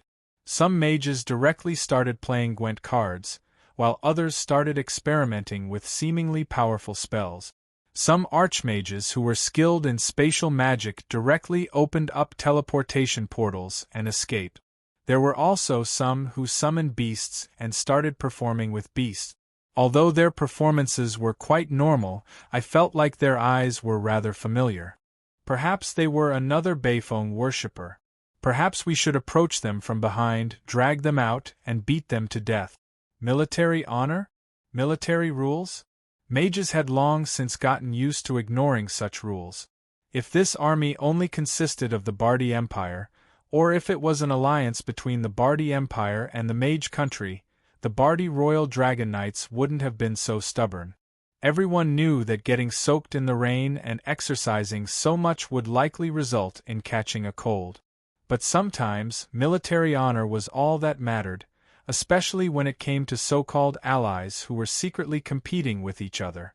Not far away from the Golden Heavy Infantry, there was also a group of soldiers slowly advancing. It was as if they were naturally competing with the Golden Dragon Knights. The Golden Dragon Knights were Golden Heavy Infantry, while the soldiers were Silver Light Cavalry. The Royal Dragon Knights walked the path of simplicity, but the Light Cavalry's equipment was ridiculously complex. The Ottoman Empire is so rich. The White Wolf Guards have all changed their equipment again. The White Wolf Guards were the Ottoman Empire's Royal Knight. They were also the Ottoman Empire's trump card to surpass the other mega-empires. Back in the day, the White Wolf Guards' armor was made of a Misla mithril alloy. Although it was rather light, it was more powerful than ordinary heavy armor. Not only that, it was also highly resistant to magic. Back in the day, not to mention the blueprint for light cavalry armor, even the recipe for the alloy itself was a top-secret secret of the Ottoman Empire. You still managed to scam me. Cough, cough, how can this be called scam? This is just a military exchange. How can a normal military exchange be called scam?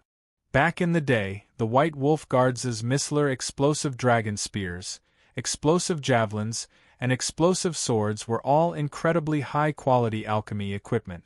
Just from their names, it was obvious that these weapons were explosive. A single White Wolf Knight was like a mobile gunpowder warehouse. They were the crystallization of the Ottoman Empire's highly advanced alchemy technology. If the Royal Dragon Knights were legendary warriors that walked out of ancient epics, then the White Wolf Guards were a new troop type that kept up with the times. Compared to back in the day, their equipment was greatly upgraded. Only a few of the most advanced Night Guards were equipped with long explosive dragon spears. Their javelins and longswords were completely different. At the very least, judging from the obvious Olivia's magic box, I could see traces of magical engineering. Every single one of the White Wolf Guards was carrying at least 3 backpacks. Small bags had obvious magical wavelengths, which were probably new toys. However, the greatest change was in their mount. The originally powerful mutant warhorses were directly abandoned. All the Night Guards were now equipped with iron horses. Although the White Wolf Guards were a troop type that relied on alchemy equipment and potions to fight, and didn't rely on their mounts to begin with, it was truly unexpected for them to be so resolute in abandoning their regular mounts. While the Royal Dragon Knights' heavy footsteps were silent, the White Wolf Guards' engines never stopped revving. If that was all, I wouldn't have been so astonished. Between the iron horses, there was also an iron tortoise that was slowly moving forward. This iron tortoise was approximately 3 meters long and had 5 wheels of various sizes. Its thick iron armor protected the fragile heavy cannons and crossbowmen. Although the iron tortoise's speed was rather slow, I found at least 4 cannon ports on the iron tortoise. This must be a tank. Although it was rather crude, I could guarantee that this design concept was no different from the very first tank. Both iron horses were equipped with an iron armor so that people could safely attack from within. I wasn't so bored as to give any suggestions or ideas. No matter which world the White Wolf Guards were from, their intelligence couldn't be underestimated. With the Iron Horse's engine technology, others would naturally be able to develop their own mechanical tank. Not to mention, tanks in this generation hadn't been eliminated from history to begin with. The Ottoman Empire's fearsome shipbuilding and alchemy industries were more than capable of turning any ridiculous idea into reality. There were many of these Iron Tortoise tanks. Every 10 Night Guards was equipped with one Iron Tortoise tank. Apart from that, there were also large objects that were being dragged by horse carriages. I couldn't see what they were because they were covered in oiled paper, but I guessed that they were also powerful weapons. The Bardi Empire had inherited a long history and was working hard to innovate. The Ottoman Empire had started off as a nouveau riche, but was able to take advantage of the Industrial Revolution to rapidly develop. Both sides had long since been competing against each other. Now that the Bardi Empire's Royal Knight squadrons, which represented all sorts of honors, met, they naturally began to compete against each other. Even modern machines would likely have problems in bad weather, not to mention the Ottoman Empire's half-finished products. On the way here, I personally saw 3 Iron Tortoise tanks start to emit smoke and die. Some directly broke down, and there were even more Iron Tortoises that couldn't get up. In the end, many Iron Tortoises were dragged away by multiple White Wolf Knight squadrons. Neither side said anything, but everyone knew that they were already competing against each other. It was a competition to see who would be the first to lose their patience and shout for them to stop. Soldiers. I could only helplessly shake my head. It wouldn't be easy for me to deal with them as a guest soldier. Since I was still quite far away from the battlefield, I might as well let them have their fun. Honestly, they're already so old, yet they're still fighting like children. If the undead come at this time, won't things get out of hand? Alright, Harlois, put down that eggplant and I'll shut up. Enemy ambush. A piercing scream shattered the silence. I silently took the eggplant from Harlois and stuffed it into my mouth. Chapter 754. When fighting against the undead, especially against the Calamity army led by an undead lord, you can never rely on so-called common sense. They can easily ambush you at a time and place you've never expected. Great rivers and oceans are their natural cover. Snowy mountains, which are forbidden to all living creatures, are completely useless against them. Sandstorms in the desert will only affect their performance. Sigh, you're quite right. That strategist said that? Yep, the great strategist Roland said it. It's from my diary from 300 years ago. This was still human territory. It would seem that not only had information been leaked, but the undead had also prepared a trap. Ear-piercing screams still echoed in my ears. The mages who had taken off their clothes and boots were all in a chaotic mess. It was understandable that everyone else was panicking. Being ambushed by an enemy ambush in the middle of a torrential downpour would be quite a bad situation. However, only Harlois and I continued to leisurely drink our hot coffee and chat. We had no intention of leaving our comfortable horse carriage. This wasn't because we were confident in our ability to remain unharmed under the undead's ambush. It was because we were one of the few undead mages here, so we had more or less figured out the enemy's military strength. No matter how the undead had managed to fool our senses and scouts, it was impossible for them to hide their army's strength once they truly attacked. Low-level undead would be unable to escape from an undead emperor's soul eye. Since mid-level and high-level undead would be able to command low-level undead through their souls, it would be a basic skill for any undead lord to figure out how strong the enemy's army was. The moment an undead lord entered battle, the soul network he used to command his subordinates would instantly expose his location. Of course, he could also choose to hide, but the undead army's power level would greatly decrease without him controlling it. 6 undead lords. 3 are in the air, 2 are following behind, and only 1 is charging at the front. There's less than 20,000 undead lords in total. More than 70% of them are skeletons and ghouls that have just recently been transformed. Isn't it too obvious that they're trying to test us? The undead army's numbers were always quite frightening. Other species would go bankrupt trying to gather an army of 100,000 or even 1,000,000, but the undead could easily gather several million. But in comparison, low-level undead were incredibly weak. A sea of skeletons without a mid-level commander would only be pure cannon fodder that could only exhaust the enemy's stamina and mana. It would be best to bring more than 10 times the number of undead to challenge another species' army. The heavy rain still affected your senses. There's another one underground. Hearing Harloise say this, I felt that it was rather funny. I had already sensed it long ago, but I hadn't considered it as an enemy. That one should be something like a death lurker spider. Although burying himself first and waiting for others to come to him before floating up to launch a sneak attack is indeed a good strategy, it seems like his luck isn't too good.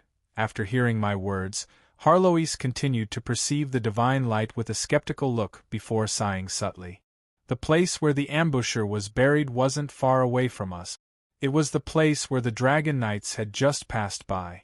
The hole that the ambusher had dug had been trampled on, and the rainwater and mud had poured in. Then, it had been repeatedly crushed by the infantry squads that were acting like road rollers. It was likely that the ambusher would never be able to come out again. And why do we know this? What a spineless junior. The battle hasn't even begun yet, and he's already screaming for help. The undead's unique soul waves were spreading. The undead lord-level ambusher that had been trampled on was screaming for help. It probably hadn't expected that while it was digging a hole to hide itself, it would encounter a troop of road rollers passing by.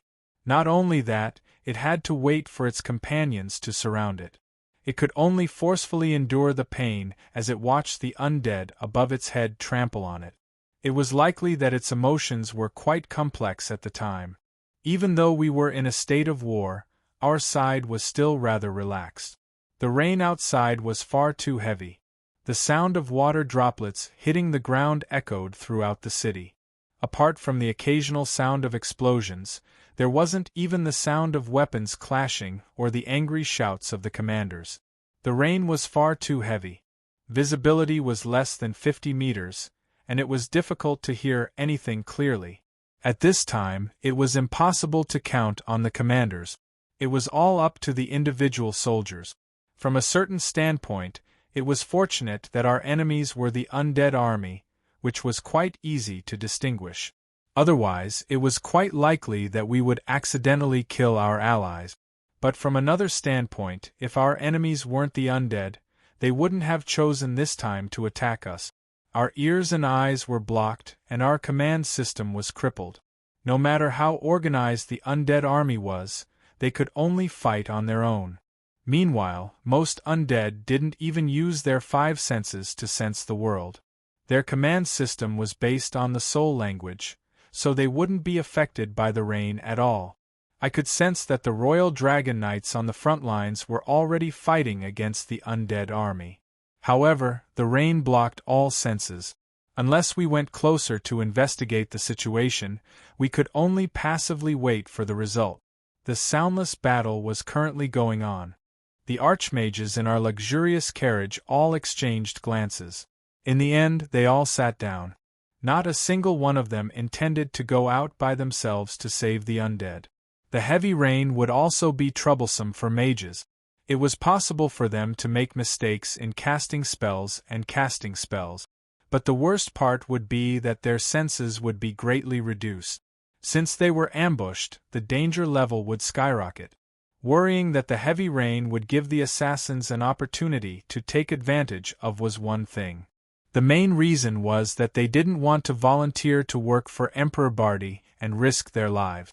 Every country had their own ways of using mages.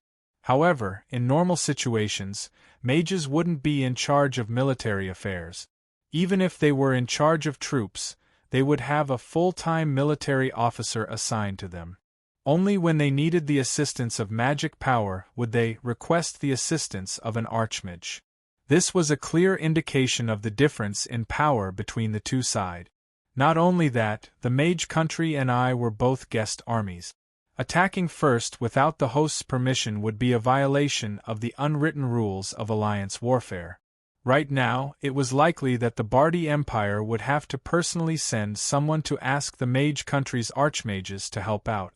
However, it was one thing for the Bardi Empire to send someone over. It was also quite possible that the Bardi Empire didn't want to lose face by asking an ally to help out.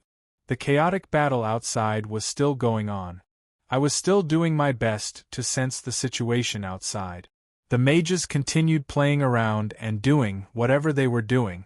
However, this time, they obediently put on their mage robes and picked up their staffs, ready to join the battle at any moment. One's missing. Soon, I sensed that a gargoyle lord in the air had become a thing of the past after a magical explosion. Dragon breath? It's just a bunch of skeletons. The Bardi Empire has already sent out multiple Dragon Knight warriors? I was rather worried as I looked at the heavy rain outside. If such a perfect timing for an ambush wasn't a coincidence, then there really was a huge problem here.